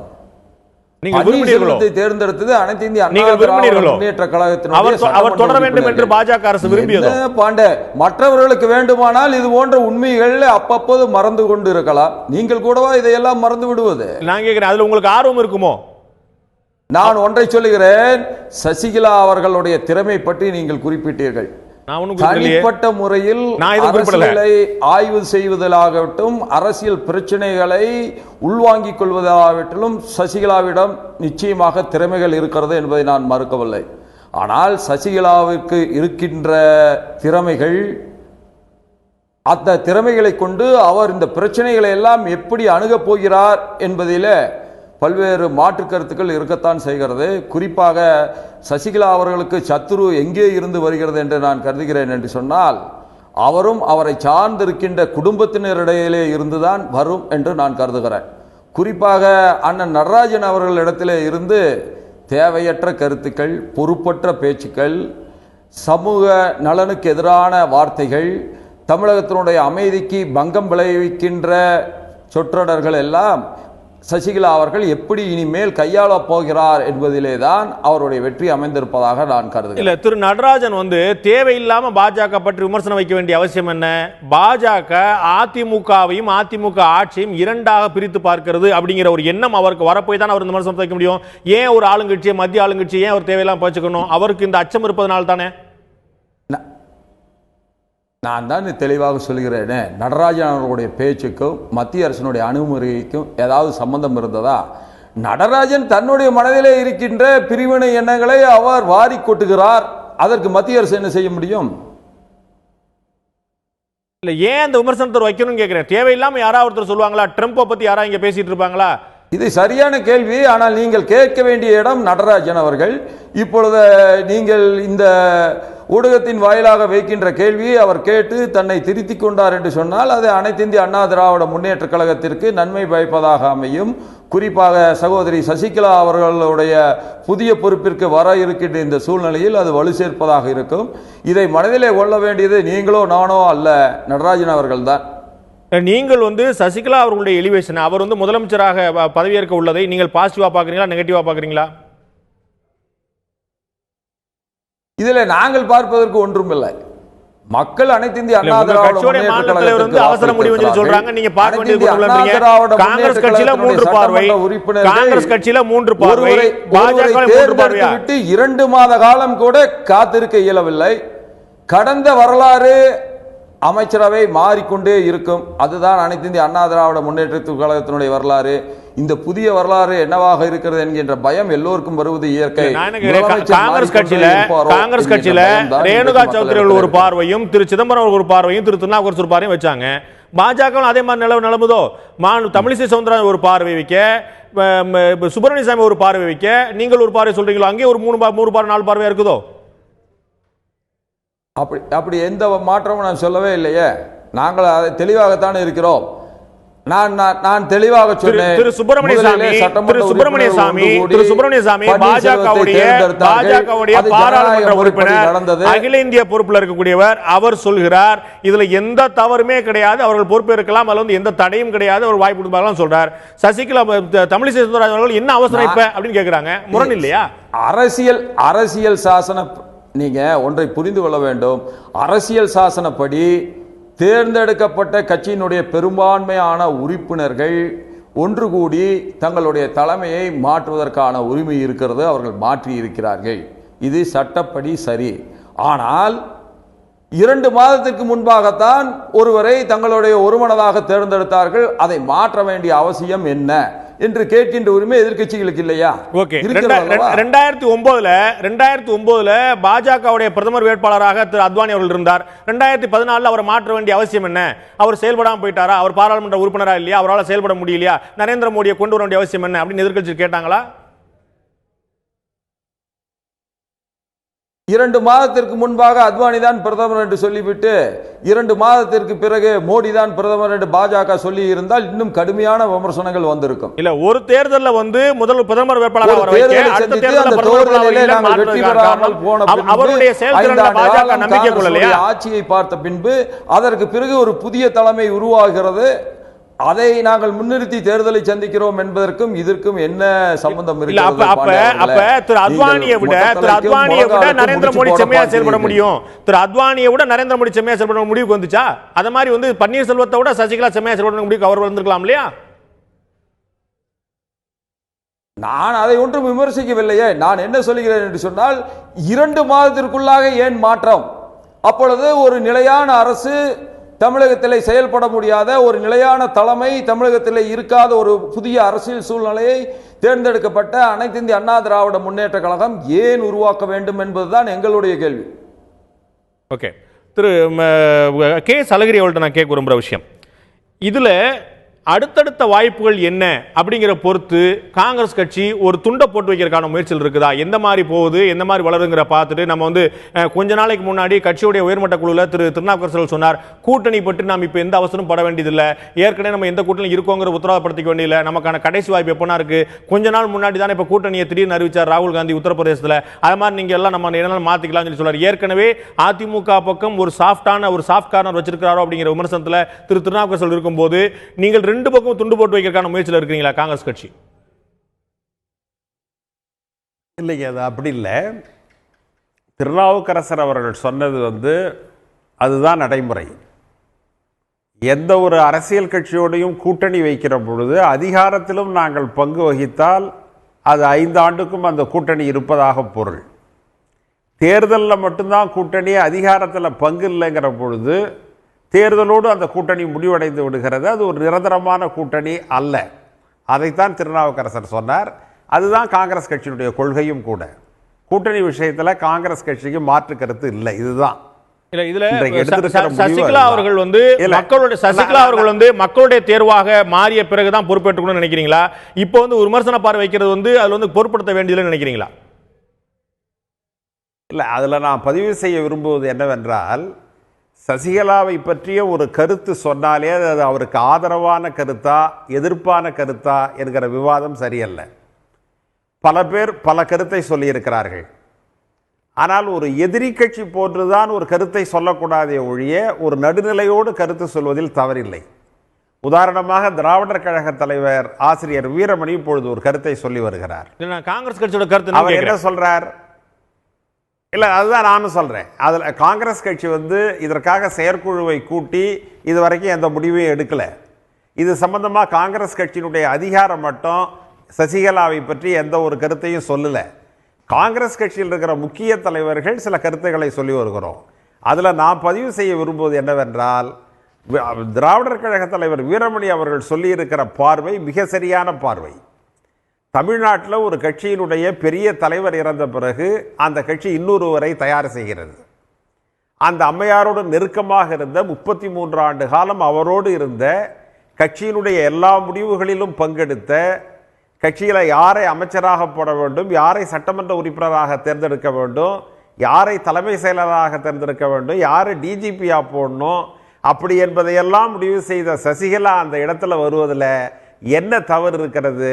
இதில் ஏன் பாரதிய ஜனதா கட்சி வேறொரு முகத்தை கொண்டு இதை தடை செய்ய விரும்புகிறது என்று வீரமணி அவர்கள் கேட்கிறார்கள். அந்த கருத்து தான் மிக சரியான கருத்து. இதுல வந்து அரசியலுக்கு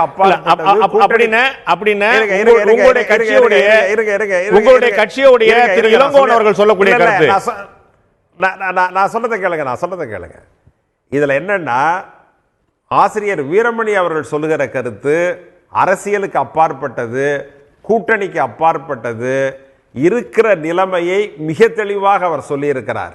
டெல்லியுடைய அதிகார மையம் தமிழகத்தில் அதிமுகவை கைப்பற்ற வேண்டும், அதில் ஒரு குழப்பத்தை ஏற்படுத்த வேண்டும், இன பாகுபாடை ஏற்படுத்த வேண்டும் என்பதற்காக அந்த கட்சி முயற்சி செய்கிறது. அதை நாங்கள் எதிர்க்கிறோம் என்று திராவிடர் கழகம் சொல்லி இருக்கிறது. அது ஒரு சரியான பார்வை என்பது என்னுடைய கருத்து. இல்ல, அதான் இரண்டாவது காங்கிரஸ் கட்சியில வந்து நீங்கள் சொல்லக்கூடிய கருத்தும் திரு திருநாவுக்கரசர் சொல்லக்கூடிய கருத்தும் ஒத்தது போல இருக்கிறது. என்னுடைய கேள்வி, முன்னாள் மத்திய அமைச்சராக இருந்த கட்சியுடைய மிக மூத்த தலைவராக இருக்கக்கூடிய திரு இளங்கோவன் சொல்லக்கூடிய கருத்தும் அகில இந்திய பார்வையாளர் திரு மல்லிகார்ஜுன கார்கே சொல்லக்கூடிய கருத்தும் இதே போலதான் இருக்குதாங்கிற என்னுடைய கேள்வி. இல்லை, என்னுடைய பதில் அதற்கு என்னவென்று சொன்னால், அகில இந்திய காங்கிரஸ் கட்சி அனைத்து இந்திய அண்ணா திராவிட முன்னேற்ற கழகத்தில் ஏற்பட்டிருக்கிற அதிகார மாற்றங்களை பற்றியோ அல்லது சசிகலா முதலமைச்சராக வருவதை பற்றியோ எந்த விதமான கொள்கை ரீதியான முடிவும் இதுவரை எடுக்கவில்லை. இதிலே சொல்லுகிற கருத்தெல்லாம் தனிப்பட்ட காங்கிரஸ் தலைவர்களுடைய கருத்து தானே ஒழிய அது கட்சியினுடைய கருத்து அல்ல. You wanted to interrupt. இல்ல ஐயா வீரமணி அவர்கள் ஜெயலலிதாவுக்கு எதிராகவும் ஜானகிக்கு ஆதரவாகவும் இதே அடிப்படையில் 30 ஆண்டுகளுக்கு முன்னாவும் கருத்து தெரிவித்தார் என்பதை தெரிவித்துக் கொள்கிறேன். நினைவுபடுத்த விரும்புறீங்க நீங்க. ஓகே, நான் மார்க்சிஸ்ட் கட்சியினுடைய மாநில செயலாளர் திரு ஜி ராமகிருஷ்ணன் அவர்கள்ட்ட கேட்க விரும்புகிற விஷயம், முதலமைச்சராக ஜெயலலிதா அவர்கள் இருந்தபோது திராவிட முன்னேற்ற கழகம், நீங்கள் உள்ளிட்ட எதிர்க்கட்சிகள் கடுமையான விமர்சன போக்கை மேற்கொண்டிருந்தன. அவர் மறைந்த பிறகு அவர் நல்லா ஆட்சி பண்ணியிருந்தார், அடுத்து வந்த ஆட்சியில் விமர்சனங்கிற மாதிரி திரு ஓபிஎஸ் அவர்கள் வந்து ஆட்சியில் இருக்கும்போது விமர்சனம் வச்சுக்கிட்டு இருந்தாங்க. செயல்படாத அரசு, ஜல்லிக்கட்டு பிரச்சனை உட்பட பல விஷயங்கள்ல. இன்றைக்கு அதுல இருந்து ஒரு தலைமை மாற்றம் வருது அப்படிங்கும் போது இப்ப அவர் நல்லா ஆட்சி பண்ணிட்டு இருந்தாரு, சசிகலா எப்படி பண்ணுவாங்களோ அப்படிங்கிற மாதிரி ஆட்சியில இருக்கும் போது ஒரு பார்வையும் ஆட்சியில் மாற்றும் போது இன்னொரு பார்வையும் கொண்டிருக்கிறதா? அந்த மாதிரி நிலைப்பாடு தான் தொடர்கிறதா?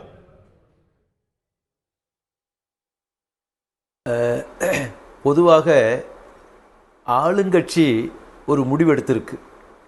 அம்மையார் சசிகலா அவர்கள் முதல்வராக பொறுப்பேற்க வேண்டும் என்று அந்த கட்சி முடிவெடுத்திருக்கு.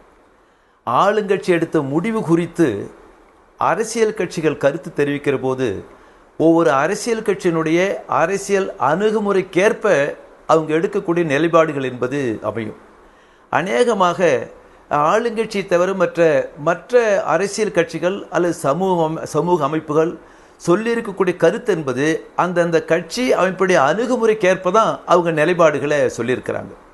ஆனால் நான் சொல்ல விரும்புவது ஆளுங்கட்சி முடிவு, அரசியல் கட்சிகள் நிலைப்பாடு, இதுக்கு அப்பாற்பட்டு ஒரு மக்கள் பார்வை என்பது ஒன்று இருக்குது.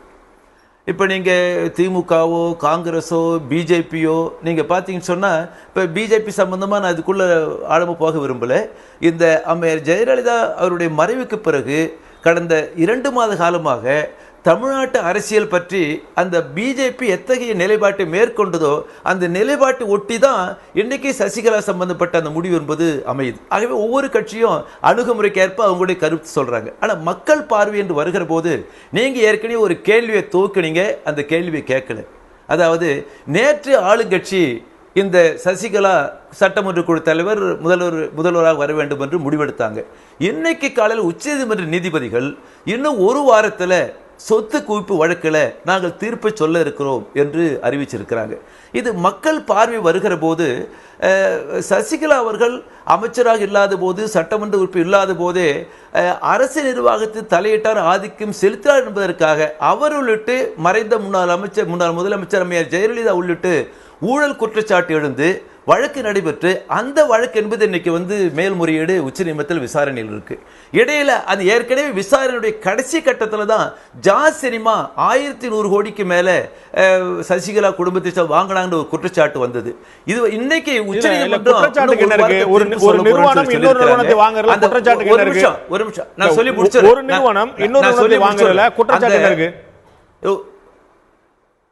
ஓகே, அதாவது சொல்லி முடிச்சுடுறேன். அந்த உச்சநீதிமன்றம் என்பது ஒரு வாரத்தை தீர்ப்பு சொல்லுன்னு சொல்லியிருக்கு. அந்த வழக்கில் வாதாடி ஆச்சாரிய என்ன சொல்றாருன்னு சொன்னா, அம்மையார் ஜெயலலிதா இறந்திருந்தாலும் மற்ற மூவர்கள் மீது தண்டனை வரலாம்.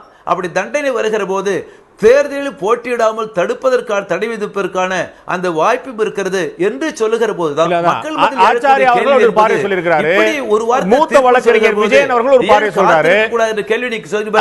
ஆகவே மூத்த வழக்கறிஞர் விஜயன் அவர்கள் வந்து பார்வை சொல்லியிருக்கிறாரு. அரசியல் கட்சி நீதியரசர் சந்துரு வந்து ஒரு பார்வை சொல்வாரு. இப்படி நம்ம பார்க்க சொல்லக்கூடிய கருத்து திரு ஜி ராமகிருஷ்ணன், அதாவது சட்ட வல்லுநர்களை பொறுத்த வரைக்கும் இறுதியான வாய்ப்பு துல்சி அவர்கள், உச்சநீதிமன்றத்துடைய மூத்த வழக்கறிஞர் திரு துல்சி அவர்கள் இதுல வந்து சாதகமான முடிவு வரக்கூடிய வாய்ப்பு இருக்குன்னு சொல்லி சொல்றாங்க. இப்படி நீதியரசர்கள் எப்படி தீர்ப்பு சொல்லுவாங்கல்ல, ஒவ்வொருத்தருக்கும் ஒரு முரண்பாடான பார்வை இருக்கும்போது ஒன்னொன்னுக்கு காத்திருக்க முடியுமா? நேற்று இந்த முடிவு அறிவிக்கப்பட்ட பிறகுதான் இன்று நீதிமன்றம் சொல்கிறது. நீங்கள் ஒருவேளை சொன்னது போல நீதிமன்றம் ஒருவேளை அறிவித்து அதன் பிறகு அதிமுக அந்த முடிவு எடுத்திருந்தா ஒரு வாரம் பொறுத்துக்கலாமே கேட்கலாம். அதிமுக முடிவு எடுத்த பிறகுதான் நீதிமன்றம் அந்த முடிவுக்கு வருகிறது.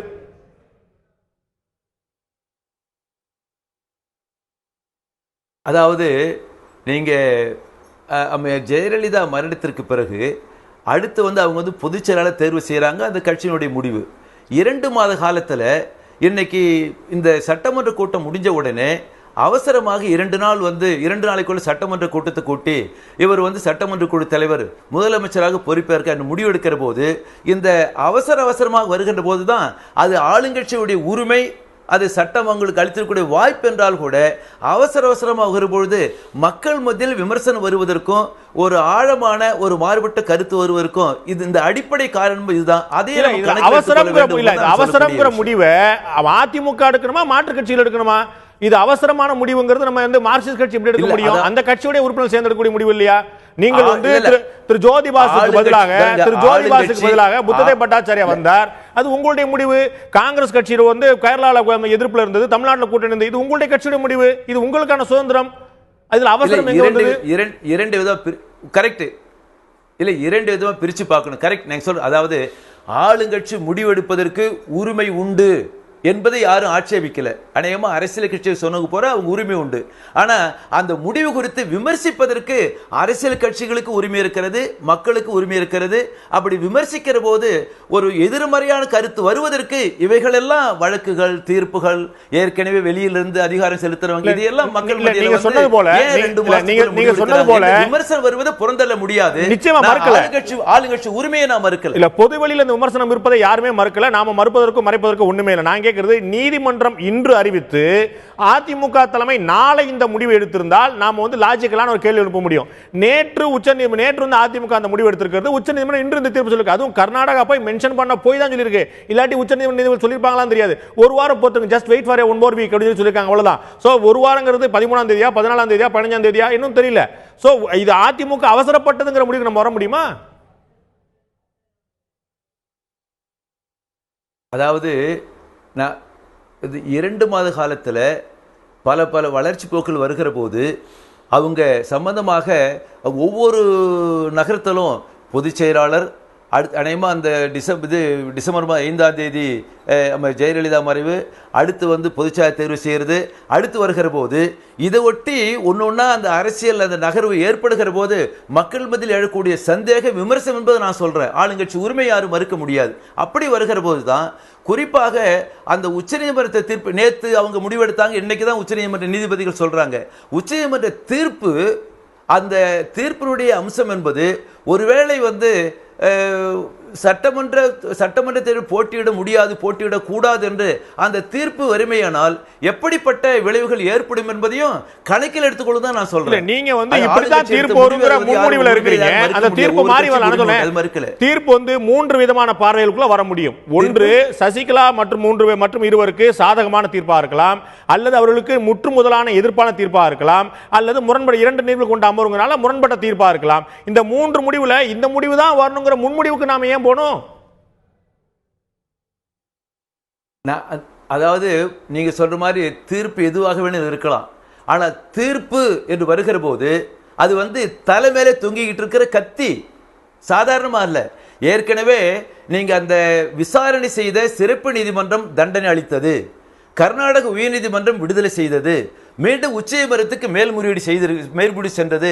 அது தலைக்கு மேல தொங்கக்கூடிய கத்தி என்று வருகிற போது இன்னைக்கு நேற்று முடிவெடுத்தாங்க, இன்னைக்கு உச்சநீதிமன்றம் அறிவிச்சிருந்தாலும் அவைகளெல்லாம் கணக்கில் எடுத்துக்கொள்ள வேண்டும். மக்களுடைய பார்வை அப்படி இருக்கும்ன்றதான் நான் உங்களுக்கு கவனத்துக்கு கொண்டு வரேன். திரு அமைச்சர் திரு பாண்டியராஜன், நீங்க குறுக்கிட ஒரு முனிங்க, நீங்க பதில் சொல்ல வேண்டிய கடமை இருக்குதா நினைக்கிறேன். இல்ல, கண்டிப்பா. ஒண்ணு, திரு ராமகிருஷ்ணன் அவர்கள் சொன்ன அந்த தலைக்கு மேல கத்தின்றது எங்களை பொறுத்த வரைக்கும் அது பூமாலையாக மாறி விழுந்தா நாங்க நினைக்கிறோம். எங்களுக்கு அந்த கேஸ்ல பொறுத்த வரைக்கும் கர்நாடகா உயர் நீதிமன்றத்தில் எடுத்த அந்த வந்த தீர்ப்பு நீதிபதி குன்கா தீர்ப்பு சொல்ல போறதுக்கு முன்னாடி அப்படிதான் நினைச்சீங்க நினைக்கிறோம். நீதிபதி குன்கா அவர்கள் தீர்ப்பு சொல்ல முன்னாடி அப்படிதான் நினைச்சீங்க. பொறுத்த வரைக்கும் அந்த இந்த கேஸை பொறுத்த வரைக்கும் மிகுந்த நம்பிக்கை எங்க கட்சிக்கும் இருக்கு, தலைமைக்கு இருக்கு. எங்களை பொறுத்த வரைக்கும் நான் உங்கள்கிட்ட முதல்ல நீங்க ஸ்டார்ட் பண்ண கேள்விக்கு போக விரும்புறேன். தீர்ப்பு எல்லா சட்டங்களும் சொல்றது போல இதுல 3 விதமான வாய்ப்புகள் தான் இருக்குது. ஒன்று, முரண்பட்ட தீர்ப்புகள் வரலாம், 2 தனித்தனி நீதிபதிகளா கொடுக்கலாம், இல்லன்னா வந்து சாதகமான முடிவு கொடுக்கலாம், இல்லாட்டி பாதகமான முடிவு. 3 வாய்ப்பு தான் நான் மறுக்கல. அந்த ஒரு வாரம் பொறுத்திருந்து பதவியேற்பதற்கான என்ன யார் கேட்க முடியும்? யாருமே. இப்ப நீங்கள் குறிப்பிட்டது போல உங்களுக்கு சாதகமான தீர்ப்பு வந்து மலர் மாலை விழுந்து அப்படி ராஜகம்பீரமா பதவிக்கலாமே, யாருமே விமர்சன பார்க்க முடியாது. திரு ஜி ராமகிருஷ்ணன் போன்றவர்கள் பொதுமக்கள் வந்து இந்த விமர்சன பார்வையை கேள்வி வைக்க வேண்டிய அவசியமே இருக்காதே. எங்க ஸ்டான்ஸ் தாங்க, கட்சி நிர்வாகிகளும் தொண்டர்களும் அனைவருமே வந்து சின்னம்மா முதல்வராகவும் பொதுச் செயலாளரும் வர வேண்டும் என்பது ஏகோபித்த எதிர்பார்ப்பு. அம்மா மறைவுக்கு அப்புறமே சின்னம்மா அவர்கள் இந்த பொறுப்பை அப்ப ஏற்றுக்கல. இப்போ வந்து அரசியல் ரீதியாக கடந்த இரு மாதங்களில் எதிர்க்கட்சிகளின் செயல்பாடு, அவர்கள் விதைத்துக் கொண்டிருக்கிற விஷ வித்துக்கள், இதெல்லாம் வந்து ஒரு அதை கண்ட்ரோல் பண்ணணும். இதனால வந்து கட்சிக்கு எதுவும் பாதிப்பு வரக்கூடாதுன்றதுனால அவங்க இந்த பொறுப்பு எடுத்திருக்காங்க. 60 நாள் பொறுத்தவர்கள் ஒரு 6 நாள் கூட பொறுத்தா என்ன, 60 நாள் பொறுத்தீங்க, உங்களுடைய கட்டுப்பாட்டுக்கு எந்த முனகலும் இல்ல. 134 எம்எல்ஏக்களும் ஒரே திசையில இருக்கிறாங்க. அப்ப எந்த அதிருப்தி குரலும் இல்ல. 60 நாள் பொறுத்தீங்க, இன்னொரு 6 நாள் பொறுத்திருக்கலாமே. ஏன்னா எங்களுக்கு அந்த தீர்ப்பு நல்ல சாதகமான தீர்ப்பு வரும்ன்ற நம்பிக்கை, எங்களுக்கு ஆழ்ந்த நம்பிக்கை இருக்கு. 100% மகிழ்ச்சி. அப்படி வந்த பிறகு பொறுப்பேற்றா இந்த விமர்சனம் கூட தவிர்க்கப்பட்டிருக்குமே. இன்னைக்கு இருக்கக்கூடிய 1-2 விமர்சனம் தவிர்க்கப்பட்டிருக்குமே.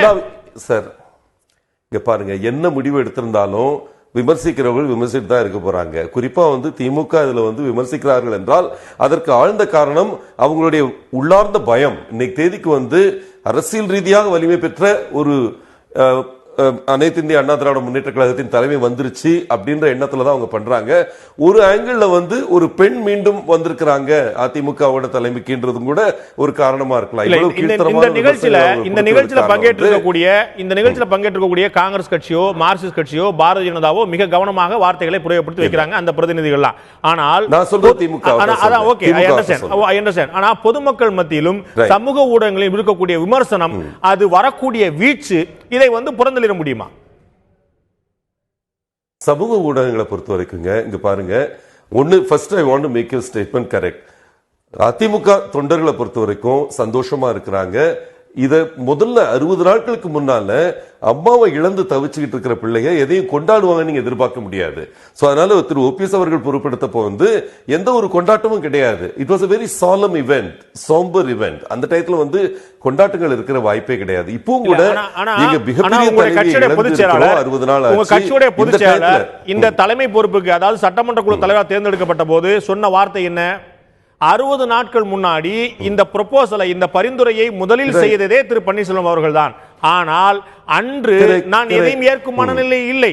அப்படியானால் இன்று அவரது ஏற்கும் மனநிலைக்கு வந்து விட்டார். அப்படிதான் அர்த்தம். அப்ப அது கொண்டாட்டம் நாம மனநிலைக்கு வந்து கொண்டாட வேண்டியதானே, தொண்டர்கள் வந்து கொண்டாட வேண்டியதானே. 60 நாள் முடிஞ்சு வச்சுல இல்ல. இங்க பாருங்க, தொண்டர்கள் கொண்டாடிட்டு தான் இருக்காங்க. நீங்க உங்க ஊடகத்திலே காட்டி இருக்கிறீங்க எவ்வளவு அளவுக்கு வந்து பாசிட்டிவா வந்து கொண்டாடிட்டு இருக்காங்கன்னு. ஆனா இன்னும் கூட இப்ப அம்மா வந்து சின்னம்மா சொல்ற விஷயமும் அதுதான். 60 நாள் ஆயிடுச்சு. அந்த துக்க நிகழ்ச்சி இன்னும் எங்களுக்கு மனசுல தாக்க இருக்கத்தான் செய்யுது. ஆனா அதே நேரத்துல அரசியல் ரீதியாக அம்மா சின்னம்மா பொறுப்பெடுக்க வேண்டிய கட்டாயம் இருக்கிறது. அந்த கட்டாயம் வந்து அன்பு கோரிக்கை மட்டும் கிடையாது, எல்லா இந்த தொண்டர்களும் கேட்கிற கோரிக்கை மட்டும் கிடையாது.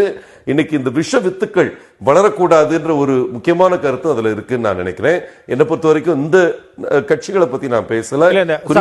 சமூக ஊடகங்கள்ல வரக்கூடிய விமர்சனங்கள், சமூக ஊடகங்கள்ல அதை வந்து சரியா தப்பாங்கிற அர்த்தம் வரும். கிட்டத்தட்ட 95-98 விழுக்காடு ஒரு பக்கமும், 5 அல்லது 2 விழுக்காடு தான் மறுபக்கம் இருக்கக்கூடியதை நம்ம ஊடகங்கள்ல பார்க்கிறோம்.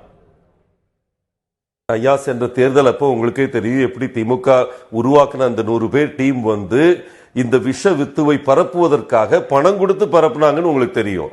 அந்த மாதிரி ஒரு ஆர்கனைஸ்ட் கிரைம் நடந்துட்டு இருக்கு நம்மளை சுத்தி. டிஜிட்டல் கிரைம்ல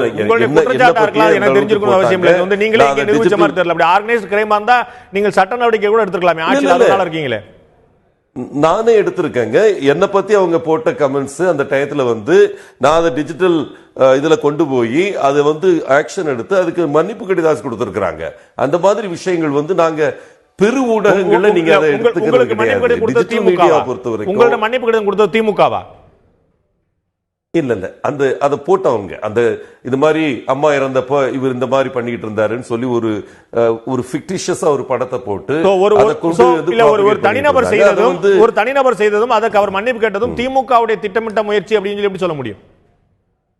இல்லங்க, எலெக்ஷன் டயத்துல உங்களுக்கு தெரியும் எல்லா ஊடகங்களிலுமே அது வந்தது. எப்படி வந்து ஒரு கருத்தை கொண்டு போறதுக்கு பணம் கொடுத்தாங்க அந்த டீம்னு சொல்லி அது அந்த டயத்துல பப்ளிஷ் ஆச்சு.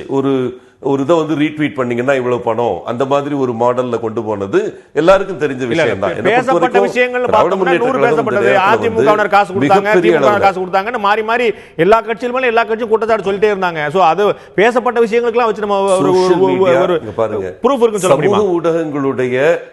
சமூக ஊடகங்களுடைய மெம்சோ அது பலரையும் தாக்கிட்டு தான் இருக்கு இந்த டயத்துல வந்து. குறிப்பாக சின்னம்மான்னு நான் சொல்ல மாட்டேன்.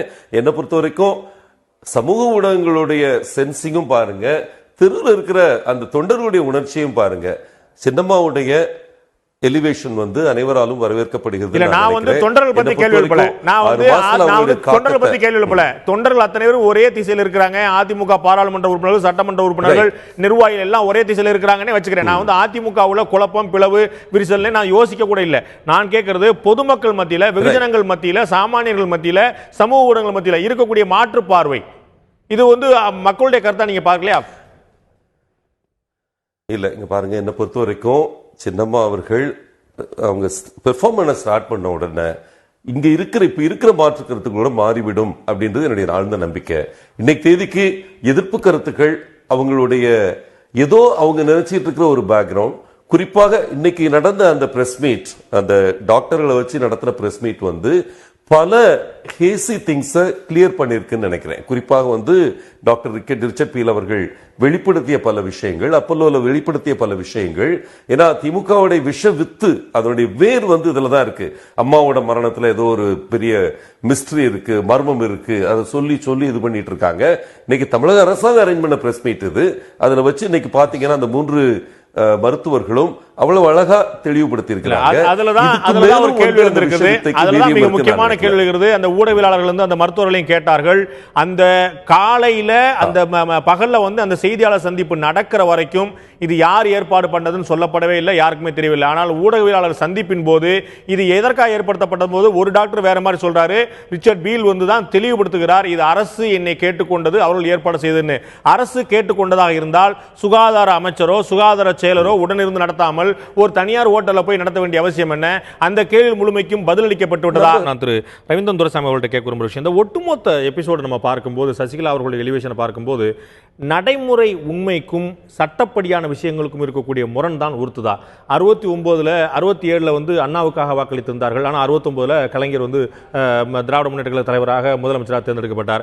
2012ல முலாயம் சிங் யாதவ் வாக்களிச்சிருந்தாங்க, ஆனால் அகிலேஷ் யாதவ் தேர்ந்தெடுக்கப்பட்டார். 2004ல சோனியாக்காக வாக்களிச்சிருந்தாங்க, மன்மோகன் சிங் தேர்ந்தெடுக்கப்பட்டார். 2016ல ஜெயலலிதாக்காக வாக்களிச்சிருந்தாங்க, ஆனால் ஓபிஎஸும் சசிகலா தேர்ந்தெடுக்கப்பட்டார். இப்படி நாம வாக்களிக்கக்கூடியது அந்தந்த சட்டமன்ற உறுப்பினருக்காக அப்படிங்கிற சட்டம். ஸோ சட்டமன்ற உறுப்பினர் சேர்ந்து யாரையும் தேர்ந்தெடுக்கலாம். ஆனால் நடைமுறை நாம வாக்களித்தது ஜெயலலிதா ஆட்சிக்கு வர வேண்டுமா, கருணாநிதி ஆட்சிக்கு வர வேண்டுமா பார்க்கிறோம். அப்ப ஜெயலலிதா அப்படின்னு ஒரு முடிவு வரும். இப்படி நடைமுறை உண்மைக்கும் சட்ட சிக்கலுக்குமான வித்தியாசம் தான் இந்த குளறுபடிகளுக்கெல்லாம் காரணமா? நிச்சயமாக. இதில் வந்து நீங்கள் சொன்னதில் ஒரு சின்ன ஒரு திருத்தம். 67ல் வந்து அண்ணா திமுக தலைவர் மாஸ் லீடர், பட் அண்ணா 67ல் வந்து மக்களவைக்கு தான் போட்டிட்டார். ஸோ அன்னைக்கு காங்கிரஸ் எதிர்ப்புங்கிறதுல தான் வந்தது. ஓகே, இல்ல நான் கேட்கிற 69ல் அவருடைய மறைவுக்கு பிறகு 67ல வந்து அண்ணாவுக்காக தான் வாக்களிக்கப்பட்டது. அதுல குழப்பம் மாறுபட்ட கருத்துக்கு வரவே இல்லை. ஆமா, அண்ணா திமுக கருணாநிதி அவர்கள் வந்து ஒரே ஒரு பதிவு தான் பண்றேன். அண்ணா அன்னைக்கு மக்களவைக்கு தான் போட்டிட்டாரு, ஒரு பதிவு பண்ணேன். அதான் சொல்ல வரேன். அவர் மக்களவைக்கு போட்டிருந்தாலும் அவருக்கு வந்து வாக்களிக்கப்பட்டது. 69ல வந்து அவருடைய மறைவுக்கு பிறகு திரு கருணாநிதி அவர்கள் பொறுப்பேற்றாங்க. அதே மாதிரி திரு மன்மோகன் சிங் அவர்கள் இங்கே பொறுப்பேற்றது, அதே மாதிரி அகிலேஷ் யாதவ் பொறுப்பேற்றது, அதே மாதிரி இங்கே பொறுப்பேற்றது. இது எல்லாமே சரி. இதுல வந்து என்னன்னா அகிலேஷ் யாதவ் பொறுப்பு எடுத்தது வந்து முலாயம் சிங் யாதவ் ப்ரொஜெக்ட் பண்ணி தான் வந்து அவரே அகிலேஷ் யாதவ் இது பண்ணாப்ல. சோனியா காந்தி இது வந்து ப்ரொஜெக்ட் பண்ணாலும் சோனியா தான் முடிவு பண்ணணும், அவங்க மன்மோகன் சிங் முடிவு பண்ணாங்க. நீங்க 69ல கருணாநிதி பதவி ஏற்றார் என்றால் அவர் 62லே 15 திமுக தலைவர்களில் 14 பேர் தோக்கும்போது அவர் வெற்றி பெற்றார். அதுக்கு பிறகு கட்சியின் பொருளாளராக இருந்தார். ஸோ அதில் வந்து ஒரு அரசியல் இது இருக்கு. இப்பவும் வந்து இவங்க சசிகலா தேர்ந்தெடுப்பட்டது முழுக்க சட்ட ரீதியாக சரியானது.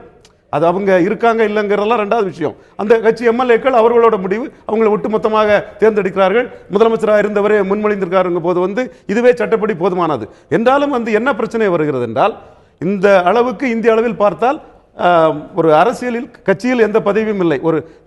ஒரு ஆபீஸ் பேரா இல்லாமலே எடுப்பிலே பொதுச்செயலாளர் ஆகிவிட்டார். ஒரு எம்எல்ஏயாக இல்லாமலே கட்சியில் எந்த பதவியும் மக்களை சந்திக்கா இந்த பதவியில் இல்லாமலே ஆகிவிட்டார். ராபரி தேவி வரேன். இதே மாதிரி வந்து நீங்க 2 பதவியும் எடுத்ததுன்னு சொன்னா வந்து நவீன் பட்நாயக் வந்து பிஜு பட்நாயக்கோட சன் நவீன் பட்நாயக் ஃபாரின்ல இருந்தாரு, ஒரிசாவே அவருக்கு தெரியார், வந்து அதை எடுத்தார், இது பண்ணிட்டு இருக்காரு. சட்டப்படி இது சரியானதுதான். என்றாலும் வந்து இதற்குள்ள எதிர்ப்பும் மற்றதும் வரணும்னா அரசியல் ரீதியா அவங்க மற்றவர்கள் மாதிரி இல்லைங்கிறனால தான் எதிர்ப்பு இருந்தது. ராபரி தேவி வரும்போதும் கடுமையான எதிர்ப்பு தான் இருந்து. திரு அமைச்சர் பாண்டியராஜன் குறிப்பிட்டது போல நேற்று வரைக்கும் அவங்க மீடியாவோட லைம் லைட்ல இல்ல, திரைக்கு பின்னாலே மறைந்த முதலமைச்சர் ஜெயலலிதாவுக்கு உற்ற துணையா இருந்துட்டு இருந்தாங்க. அப்படிங்கும் போது திரைக்கு முன்னால வந்து அந்த விஷயங்கள்லாம் மாறும். இது அவங்க கட்சியோட டிஃபென்ஸ், அதுக்குள்ள நான் வரல. நாளைக்கு இவங்க வந்து எப்படி பெர்ஃபார்ம் பண்றாங்க 6 மாசத்துல இவங்க வந்து தங்களை ப்ரூவ் பண்றாங்களாங்கிற பொறுத்து தான் இவங்களை நம்ம எவாலுவேட் பண்ண முடியும். இவங்க பெர்ஃபார்மன்ஸ் வச்சு தான் இவங்களை மதிப்பிட முடியும். அதுக்கு வந்து 3 மாசம் டைம்ங்கிறதா நான் பொதுச்சலா வரும்போதே சொன்னேன். இப்பவும் என்னோட கருத்து. திரு ஜி ராமகிருஷ்ணன் இன்னொரு கேள்வி நான் அவர்கிட்ட கேட்க விரும்புகிற விஷயம், நம்ம நீங்கள் சொன்னீங்க மக்களுடைய கருத்துக்கு மதிப்பளித்து அதிமுகவும் அதிமுக தலைமை செயல்படணும்னு சொன்னீங்க. ஆனா இந்த பிரிட்டன் வந்து அந்த ஐரோப்பிய கூட்டமைப்புல இருந்து வெளியே வந்த அந்த பிரெக்சிட் அமைப்புல அது அந்த பேச்சு வந்து எல்லாமே என்னன்னா வெளியே வர மாட்டாங்கன்னு பேசிட்டு இருக்கும்போது அவர்கள் அளித்த வாக்கு வித்தியாசமா இருந்தது. டொனால்ட் ட்ரம்ப் அமெரிக்காவில் வந்து வெளியில எல்லாரும் பேசப்பட்ட விஷயம் வந்து அவர் ஜெயிக்க மாட்டாரு இவங்க ஜெயிச்சிருவாங்க அப்படின்னு வரும்போது ட்ரம்புடைய வெற்றி வந்து எல்லாம் பாப்புலிஸ்டுக்கு மாற அவருக்கு என்ன அப்படின்னு ஒரு பெரிய சர்ப்ரைஸா இருந்தது. அத மாதிரி வெளியில பேசப்படுற விஷயங்கள் சசிகலாவுக்கு எதிராக இருந்தாலும் வாக்கு ஆதரவு என்பது வேற மாதிரி இருக்கலாமா? நம்ம வந்து வெளியில பேசப்படுற விஷயங்களே வந்து நிதர்சனமா இருக்கணும் அப்படிங்கிற முடிவுக்கு வந்துடலாமா? அதாவது தேர்தல் காலத்தில் சட்டமன்ற தேர்தல் நடைபெறுகிற போது அது வாக்களித்து அந்த கட்சி ஆட்சிக்கு வருது. அதற்கு பிறகு இடையில் ஏற்படக்கூடிய அசாதாரண சூழலால் அவங்க வந்து ஒரு சட்டமன்ற குழு தலைவராக ஓபிஎஸ் இப்போ தேர்ந்தெடுக்க வேண்டிய அந்த கட்சி முடிவு பண்ணலாம். நான் சொல்வது என்பது ஒரு சமூக வலைதளத்தை பற்றி சொல்கிறப்போ நண்பர் பாண்டியராயன் சொன்னார், ஒவ்வொரு கட்சியும் சமூக வலைதளத்தில் அவங்களுடைய தலையீடு என்பது இருக்குது. கட்சியினுடைய தலையீடு இருக்குது, தனிநபர் தலையீடு இருக்குது, என்ஜிஓ தலையீடு இருக்குது. எல்லாம் இருந்தாலும் ஒட்டுமொத்தமாக சமூக வலைதளத்தை வரக்கூடிய கருத்துக்கள் அனைத்தையுமே நம்ம வந்து புறந்தளிட முடியும், புறக்கணிக்க முடியும் அப்படின்னு சொல்லக்கூடாது. அந்த அடிப்படையில் தான் இன்னைக்கு இருக்கிற நிலைமையில ஆளுங்கட்சி முடிவு, அரசியல் கட்சிகள் முடிவு, மக்கள் பார்வை என்பது நம்ம கவனத்தில் எடுத்துக்கணும்னு சொன்னேன். நீங்கள் வந்து இப்போ அமெரிக்காவோ பிரெக்சிட்னா வந்து ரொம்ப காம்ப்ளெக்ஸ் சிச்சுவேஷன். நீங்கள் அமெரிக்காவில் 2008 ஏற்பட்ட பொருளாதார நெருக்கடி இன்னும் நீடிக்குது, இன்னும் மோசமாயிட்டு இருக்கு. அந்த நெருக்கடியே சாதகமாக பயன்படுத்தி ஒரு ஃபார் ரைட், ரொம்ப மிகவும் வலதுசாரி பக்கம் செல்லக்கூடிய ட்ரம்ப் அதை பயன்படுத்தி அவர் வந்து ஆட்சிக்கு வந்துட்டாரு. இன்னைக்கு பெரிய அமெரிக்காவில் இருக்கக்கூடிய ஊடகங்கள் உட்பட அத்தனை பேருமே எதிர்பார்க்காத விஷயமா நடந்தது. வந்து அவங்க வந்து ஹில்லரி கிளின்டன் தான் வெற்றி பெறுவார்னு அமெரிக்காவில் இருக்கக்கூடிய பிரதம ஊடகங்கள் அத்தனையுமே சொல்லிக்கிட்டு இருந்தன.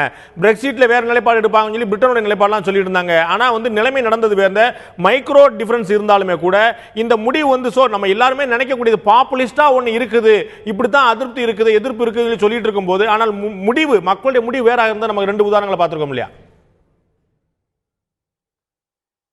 இல்ல, அதாவது நீங்க அமெரிக்காவிலேயோ பிரிட்டன்லயோ மேலை நாடுகளில் ஒவ்வொரு கட்டத்திலையும் அந்த ஆட்சியாளருக்கு மக்கள் மத்தியில் எந்த ஆதரவு இருக்குன்னு ஒரு சர்வே பண்ணி ரேட்டிங் வந்து போடுறாங்க. அப்படிலாம் இந்தியாவில் நம்ம வந்து போடுறது இல்லை.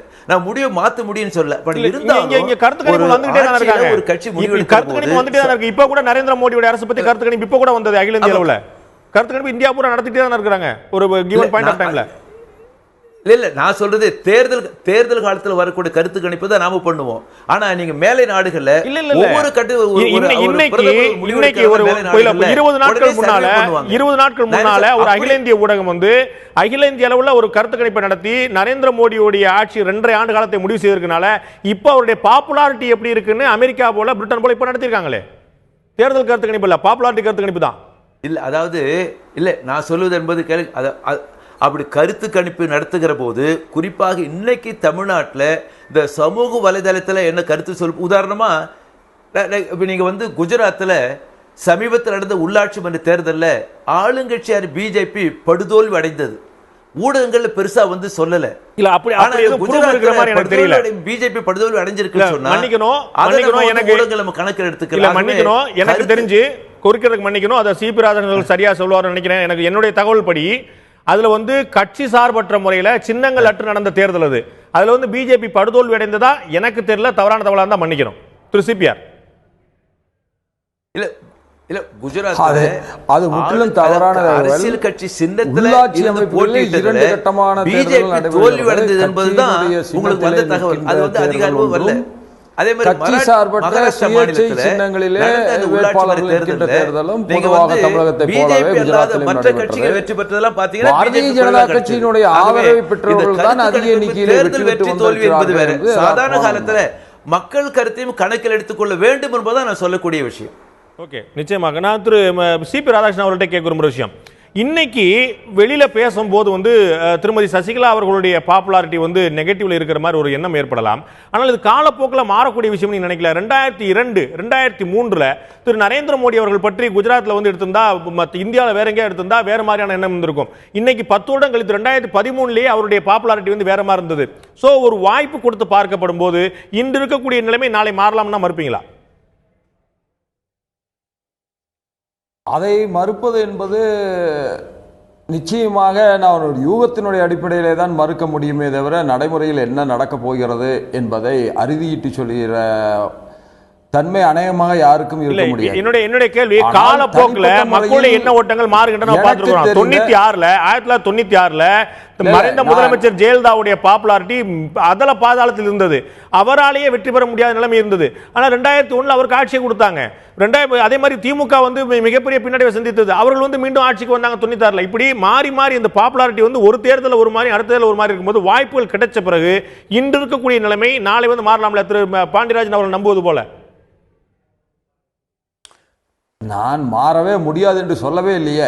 நீங்கள் தான் அதற்குள்ளாக இடைமறித்து இந்த கருத்தை வைக்கிறீர்கள். நான் என்ன சொல்ல விரும்புகிறேன் என்பதை நீங்கள் முழுமையாக என்னை சொல்லவிட்டால் தானே. சசிகலா அவர்களை பொறுத்தளவில் தனிப்பட்ட முறையில் அவரிடத்தில் 2 திறமைகள் இருக்கிறது என்பதை நான் முழுமையாக உணர்ந்திருக்கிறேன். ஒரு அரசியல் ஆய்வை மேற்கொள்வதும் அதை உள்வாங்கிக் கொள்வதும் அதற்குரிய முடிவுகளை எடுக்கக்கூடிய திறமையும் நிச்சயமாக அவரிடத்தில் இருக்கிறது. ஆனால் அவர் ஒன்றை நிச்சயமாக புரிந்து கொள்ள வேண்டும் என்று நான் கருதுகிறேன். திராவிட முன்னேற்ற கழக தலைவர் கலைஞர் அவர்களை காட்டிலும் ஒரு பொதுவாக மக்களிடத்தில் மிகப்பெரிய செல்வாக்கை பெற்ற தலைவர் அநேகமாக விரல் விட்டு எண்ணிவிடலாம். மிகப்பெரிய மக்கள் செல்வாக்குள்ள திராவிட முன்னேற்ற கழக தலைவர் கலைஞர் அவர்களே பல முறை தான் தலைமையேற்று நடத்திய திராவிட முன்னேற்ற கழகம் மிக வெற்றிக்கு மிக அருகிலே சென்று தோல்வியை தழுவியதற்கு என்ன காரணம் என்று சொன்னால் அந்த குடும்பத்தினுடைய ஆதிக்க மனப்பான்மை என்று தமிழ் மக்கள் நினைத்ததுதான். அதே போல சசிகலா அவர்கள் இன்றைக்கு ஒரு பெரிய வாய்ப்பு அவருக்கு கிடைத்திருக்கிறது.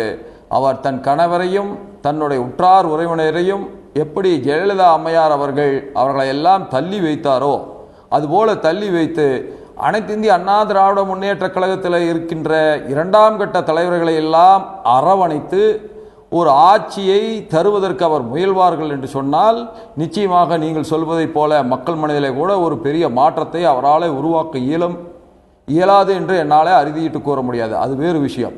ஆனால் எதிர்காலத்தில் என்ன நடக்கப் போகிறது என்பதை பற்றி குறிப்பிடுகிற பொழுது நடராஜன் அவர்கள் கடந்த தஞ்சையிலே பேசிய பேச்சுக்கள் நிச்சயமாக தமிழகத்தினுடைய அமைதிக்கு பங்கம் விளைவிக்கின்ற பேச்சுக்கள். இதை நாளை முதலமைச்சராக பொறுப்பேற்றுக் கொள்வதற்காக காத்திருக்கின்ற சசிகலா அவர்கள் இத்தகைய பேச்சுக்களை எல்லாம் எப்படி கட்டுப்படுத்த போகிறார்கள், எப்படி அவர்கள் ஆட்சி திறனை நிரூபிக்கப் போகிறார்கள் என்பதெல்லாம் $1 மில்லியன் கொஸ்டின் என்று ஆங்கிலத்தில் சொல்வார்களே, அதுபோல இது ஒரு மிகப்பெரிய கேள்வி.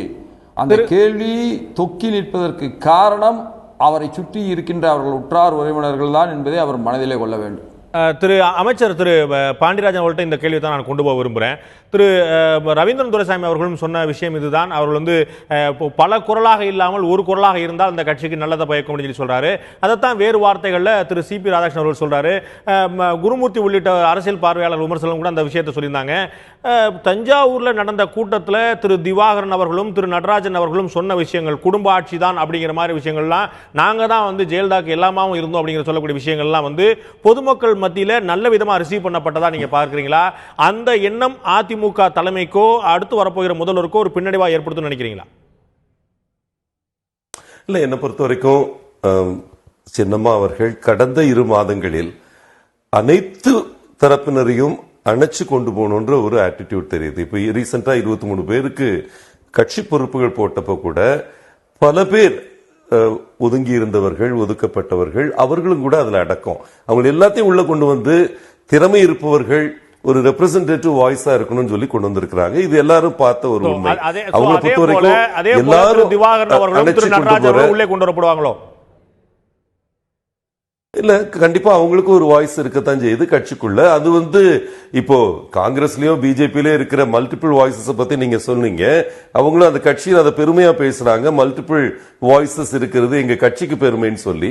எங்களை பொறுத்த வரைக்கும் அந்த இரு குரல்களையும் மட்டும் நீங்க வச்சுக்கிட்டு கட்சியோட பாலிசி இப்படித்தான் இருக்குன்னு நீங்க சொல்லக்கூடாது. நான் திருப்பி சொல்றேன், அம்மா சின்னம்மா வந்து she has a voice of her own, a mind of her own. அவங்க வந்து அந்த மாதிரி ஒரு தலைவராக தான் இப்ப நான் பார்க்கிறேன். இந்த கடந்த இரு மாதங்களில் நான் அவங்கள உணர்ந்த அளவுக்கு வந்து இவங்க வந்து யாரும் வந்து பிடிச்சு வைக்கக்கூடிய பொம்மையா இருக்கக்கூடியவங்க கிடையாது. எப்படி இந்திரா காந்தி அம்மையார் எல்லாரும் எதிர்பார்த்ததை விட மிக வித்தியாசமான தலைவராக நீங்க பார்க்கும்போது சசிகலா அவர்கள் எப்படி செயல்படுவார் அப்படிங்கறத யாருமே விமர்சனம் பண்ணல. ஏன்னா அவங்க எப்படி செயல்படுவாங்கன்னு தெரியல. சிலர் வந்து பின்னாடி இந்த திரு அழகிரி அவர்கள் மற்ற திரு சிபி ராதாகிருஷ்ணன் அவர்கள் போன்றெல்லாம் சொன்னது பார்க்கும்போது அவர்களுடைய திறன் வந்து ஒவ்வொருத்தர் அறிஞ்சிருக்கிறாங்க, ஒவ்வொருத்தர் அறியல. இன்னும் வந்து முழுமையாக அரசியல் வெளியில இருந்து பார்க்கக்கூடிய பார்வை தெரியாத அளவுலாம் இருந்திருக்கு. உள்ள அவங்களோட சேர்ந்து அவங்க வந்து அரசியல் ரீதியான மூவ்மெண்ட் இருந்தவங்களுக்கு இந்த விஷயம் தெரிஞ்சிருக்கலாம். ஆனால் அவருடைய குடும்பத்தை பற்றிய ஒரு நெகட்டிவான பார்வை இருக்குது அப்படிங்கிறதும் அதிமுக பொதுச் செயலாளராக இருந்த மறைந்த முதலமைச்சர் ஜெயலலிதா தான் அவங்களெல்லாம் ஒதுக்கி வச்சிருந்தாங்க அப்படிங்கிறது தானே எல்லாருக்குமான கருத்தா இருக்குது. அப்ப அவர்களை இணைக்கிறாங்க அப்படின்னு சொல்லும் போது அந்த விமர்சனம் பழைய விமர்சனம் அப்படியே தொடர மாதிரி தான் ஆகும். கண்டிப்பா இல்லைங்க. இந்த 33 வருஷம் அம்மா கூட அவங்க இருந்தாங்கன்றது எல்லாருக்கும் தெரியும். அவங்களுக்குள்ள பேதங்கள் இருந்த நேரத்திலும் கூட மிக மிக சிறிய குறுகிய காலங்கள் அந்த பேதங்கள் இருந்தப்பவும் கூட அம்மாவுக்கு அவங்க மேல இருந்த அன்பு வந்து பிறளவே இல்லைன்றது எல்லாருக்கும் தெரியும். இல்ல அமைச்சர் இது வந்து திருமதி சசிகலா பற்றிய கேள்வியே இல்ல, அவங்கள பற்றிய கேள்வியே இல்ல. அவங்க வந்து 2 முறை வந்து பிணக்கு வந்த போது 2 முறையும் சேர்த்துக்கிட்டாங்க அப்படிங்கிறது எல்லோருமே அறிந்த விஷயம். மிகப்பெரிய நம்பிக்கை வச்சிருந்தாங்க. கட்சியோட பத்திரிகையிலிருந்து அவங்களுடைய சொந்த பந்தங்கள் சொத்துக்கள்ல இருந்து பல விஷயங்கள் வந்து அதிமுக பொதுச்செயலாளர் சசிகலா மேல ஜெயலலிதா அவர்கள் மிகப்பெரிய மதிப்பு மரியாதை வச்சிருந்தாங்க, மாற்று கருத்து இல்ல. இன்னும் வச்சிருக்காங்க. யாரும் எதிர்பார்க்காத செய்ய முடியாத விஷயங்களா செஞ்சுட்டு இருந்தாங்க எல்லாரும் தெரிஞ்சது. நான் அந்த கேள்விக்கே போல. ஆனால் ஜெயலலிதா அவர்களால் ஏற்கப்படாமல் இருந்த சிலர் சசிகலா அவர்களால் ஏற்கப்படுகிறார் என்று பார்க்கும்போது இது அவர்களுடைய குடும்பத்துக்கு திரு ராதாகிருஷ்ணன் அவர்கள் வைத்தார் இல்லையா, திமுக மேல ஒரு குற்றச்சாட்டு எப்படி சொல்றாங்களோ அதே குற்றச்சாட்டு அதிமுக மேல வைக்கப்படக்கூடிய வாய்ப்பு வந்துடும் இல்லையா? நான் என்ன கேட்கிறேன்னா, அவங்க குடும்பத்தை சேர்ந்த உறுப்பினர்களை மட்டும் வச்சு இந்த கேள்வி கேட்காதீங்க. கட்சி என்ற பெரும் குடும்பத்தில் ஒதுங்கி இருந்தவர்கள், ஒதுக்கப்பட்டவர்கள் எல்லாருமே இன்னைக்கு வந்து லைம்லைட்டுக்கு வர்றாங்க. இதையும் பாக்குறீங்கல்ல. ஈவன் அம்மாவால் ஒதுக்கி வைக்கப்பட்டவர்கள் கூட இன்னைக்கு வந்து மீண்டும் நல்ல திறமை வாய்ந்தவர்கள் மீண்டும் வந்து லைம்லைட்டுக்குள்ள வர்றாங்க. இதுவும் சின்னமா தானே பண்றாங்க. அதையும் நீங்க பார்க்கணும். ரெண்டு வித்தியாசங்கள் நீங்க அறிவிங்க. திரு செங்கோட்டையனுக்கு வந்து வாய்ப்பு கொடுக்கப்படல, அவங்க அமைச்சரவையில சேர்க்கப்படல. ஆனாலும் கூட செங்கோட்டையன் அவர்கள் வந்து மறைந்த முதலமைச்சர் ஜெயலலிதாவுடைய நல்லன்பை பெற்றவர் தான் இருந்தாரு. சட்டமன்ற உறுப்பினர் வாய்ப்பு கொடுக்கப்பட்டது, வென்றாரு, வந்தார், எல்லாமே இருந்தது. அவர்கள் உட்பட நீங்கள் சொன்ன அமைப்பு செயலாளர் புதிதாக சேர்க்கப்பட்ட உட்பட யாருமே கட்சியிலிருந்து நீக்கப்பட்டவர்கள் அல்ல. தேர் should be a difference between கட்சியிலிருந்து நீக்கப்பட்டவர்களும் பதவி கொடுக்கப்படாமல் இரண்டையும் பிரிச்சு பார்க்கணும் இல்லையா? இல்லைங்க, என்னை பொறுத்த வரைக்கும் நான் திரும்பி சொல்லக்கூடிய ஒரே விஷயம் இதுதான். மற்றவர்கள் அறியாத சில விஷயங்கள் அமைச்சர்களா இருந்த எங்களுக்கு தெரியும். இந்த 2 மாதங்கள்ல எந்த அளவுக்கு ஒரு ஆழ்ந்த அறிவுடன் ஒரு ஆழ்ந்த பண்புடன் அவங்க வந்து ரிவ்யூ பண்றாங்க, எப்படி வந்து கட்சியை கொண்டு போறாங்கன்றதை நான் நல்லா பார்த்திருக்கிறேன். மக்கள் இதை உணர துவங்கும் காலம் வெகு விரைவில் வரும். அவர்கள் எடுக்க போற முடிவுகள், அவங்க செயல்படுத்த போற திட்டங்கள், அம்மாவின் வழியிலிருந்து இம்மி கூட பேசாமல் அதை கொண்டு போகணுன்றதுக்கு அவங்க காட்டுற வேகம், இது எல்லாமே வந்து ஈவன் இப்ப கொஞ்சம் விலகி இருக்கிறவங்களையும் உள்ள ஈர்க்கக்கூடிய ஆகர்ஷம் அவங்ககிட்ட இருக்குன்னு நினைக்கிறேன். நான் காங்கிரஸ் கட்சி சேர்ந்த முன்னாள் பாராளுமன்ற உறுப்பினர் திரு அழகிரி அவர்களிடம் கேட்க விரும்பக்கூடிய கேள்வி, சசிகலா அவர்கள் முதலமைச்சராக பொறுப்பேற்ற பிறகு அவர் முன் இருக்கக்கூடிய சவாலாக நீங்கள் எதை கருதுகிறீர்கள்? சசிகலா அவர்கள் எம்ஜிஆரை போன்றோ ஜெயலலிதாவை போன்றோ ஒரு மிகப்பெரிய கவர்ச்சி அரசியலுக்கு உட்பட்டவர் அல்ல. அவர்கள் 2 பேரும் ஒரு மாயை, ஒரு மித் அவர்கள். ஆனால் சசிகலாவை பொறுத்தவரை நேர்மையாகவும், அதை மாயை என்று சொல்வதா கரிஷ்மா என்று சொல்வதா? மாயை என்றே சொல்லலாம். மாயை தான், மித்து தான் அது. என்றால் அவர்களை பற்றி சொல்லப்பட்டது எல்லாமே உண்மை அல்ல. ஆனால் அவர்கள் மக்களுடைய தலைவர்களாக இருந்தார்கள், அதில் மாற்றம் கிடையாது. அதுவும் பாமர மக்களுடைய தலைவர்களாக இருந்தார்கள். ஆனால் சசிகலாவிற்கு அதை போன்ற ஒரு வாய்ப்பு இல்லை. அவர் ஒரு நல்ல அரசாங்கத்தை கொடுக்க வேண்டும். இதுவரை நல்ல அரசாங்கம் பெருந்தலைவர் காமராஜரை போன்ற ஒரு அரசாங்கத்தை தமிழகத்தில் யாரும் கொடுக்கல. அப்படி ஒரு நிலையை அவர் எடுத்தால் அவருடைய உழைப்பின் மூலமாக, நல்ல கொள்கைகளின் மூலமாக, வெளிப்படையான ஒரு அரசாங்க நிர்வாகத்தின் மூலமாக தமிழகத்திலே காலூன்றுவதற்கு அவருக்கு ஒரு வாய்ப்பு கிடைக்கும். ஆனால் அப்படியெல்லாம் செய்வதற்கான கட்டுமானம், கட்சி அமைப்பு அவரிடம் இருக்கிறதா என்றால் இல்லை. அந்த கட்சியினுடைய கட்டுமானம் என்பது ஒரு செல்லரித்து போனது. எனவே அவற்றை அவர் அதை போல உருவாக்க வேண்டும் என்றால் மிகவும் சிரமப்பட வேண்டும். இல்ல செல்லரித்து அந்த போனது எனக்கு சிரமங்களை புரியல. எல்லாம் அவர் கட்சியில கட்டுக்கோப்பு இல்லையா? யாராவது டிசென்ட் நோட் கொடுக்குறாங்களா? யாராவது அதிருப்தியில் இருக்கிறாங்களா? இல்லை நான் அந்த வகையில் சொல்ல அதிருப்தியில் இருக்கிறார்கள் என்று சொல்லவில்லை. இன்னும் சொல்லப்போனால், எனக்கு தெரிந்து இந்திய வரலாற்றில் எந்த அதிருப்தியும் கட்சிக்குள் இல்லாமல் அதிகாரத்திற்கு வந்தவர் ஜெயலலிதா தான், சசிகலா தான். ஜவஹர்லால் நேரு பிரதமராக வரும்பொழுது கூட வல்லபாய் பட்டேல் அவர்கள் ஒரு மென்மையான வேண்டுகோளை தனக்காக வைத்தார். அதே போல இந்திரா காந்திக்கு எதிரான எதிர்ப்புகள் எழுந்தன, ராஜாஜிக்கு எதிராக எழுந்தன. காமராஜர் கூட அவ்வளவு எளிதாக வர முடியவில்லை. கலைஞருக்கு எதிராக இருந்தது, எம்ஜிஆருக்கு எதிராக இருந்தது, ஜெயலலிதாவுக்கு எதிரான பிரச்சனைகள் இருந்தன. சூழல் எதிர்ப்பே இல்லாமல் தலைமை பொறுப்புக்கு வரக்கூடியவர் சசிகலா தான். காமராஜர் ஆட்சியை திரும்ப சசிகலா கொடுக்கணும்னு நீங்க எதிர்பார்ப்பீங்க, புரிஞ்சுக்கிட்டேன். நான் திரு சிபி ராதாகிருஷ்ணன் அவர்கள்ட்ட கேட்க விரும்புகிற விஷயம், சசிகலா அவர்கள் முன்னால் உங்களுக்கு இருக்கக்கூடிய சவாலாக நீங்கள் எதை கருதுகிறீர்கள்? சசிகலா அவர்கள் முன்பாக இருக்கிற சவாலே அண்ணன் நடராஜன் தான் என்று நான் கருதுகிறேன். ஏற்கனவே நீங்க அதை சொல்லியிருந்தீங்க. அண்ணன் நடராஜனுக்கு வீரமணியோடு இருக்கிற நெருக்கம், அண்ணன் நடராஜனுக்கு நெடுமாறன் அவர்களோடு இருக்கிற நெருக்கம், பல பிரிவினைவாத சிறு சிறு குழுக்களோடு இருக்கிற நெருக்கம், அது தமிழகத்தினுடைய அமைதிக்கு எப்படி குந்தகம் விளைவிக்க போகிறது, அதை எப்படி அவர் இரும்பு கரம் கொண்டு அடக்குகிறார் என்பதுதான் முதல் சவாலாக. பாஜகவோடு நெருக்கம் இருந்தால் அடுத்த சவால்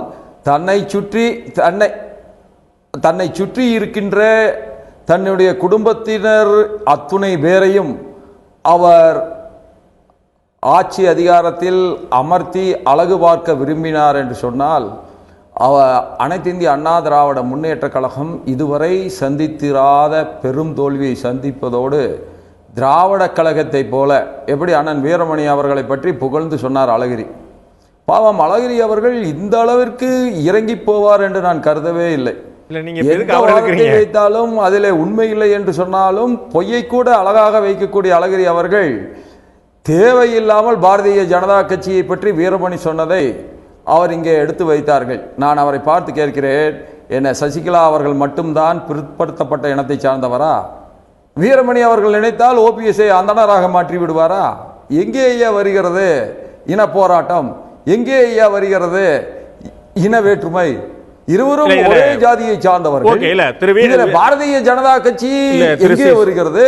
பாரதிய ஜனதா கட்சி ஒருவேளை ஒரு வாதத்திற்காக வைத்துக் கொள்வோம், ஓபிஎஸ் அவர்களை ஆட்சி கட்டிலே அமர்த்தது பாரதிய ஜனதா கட்சி என்று சொன்னால், அப்போது ஓபிஎஸ் என்ன அந்தனரா?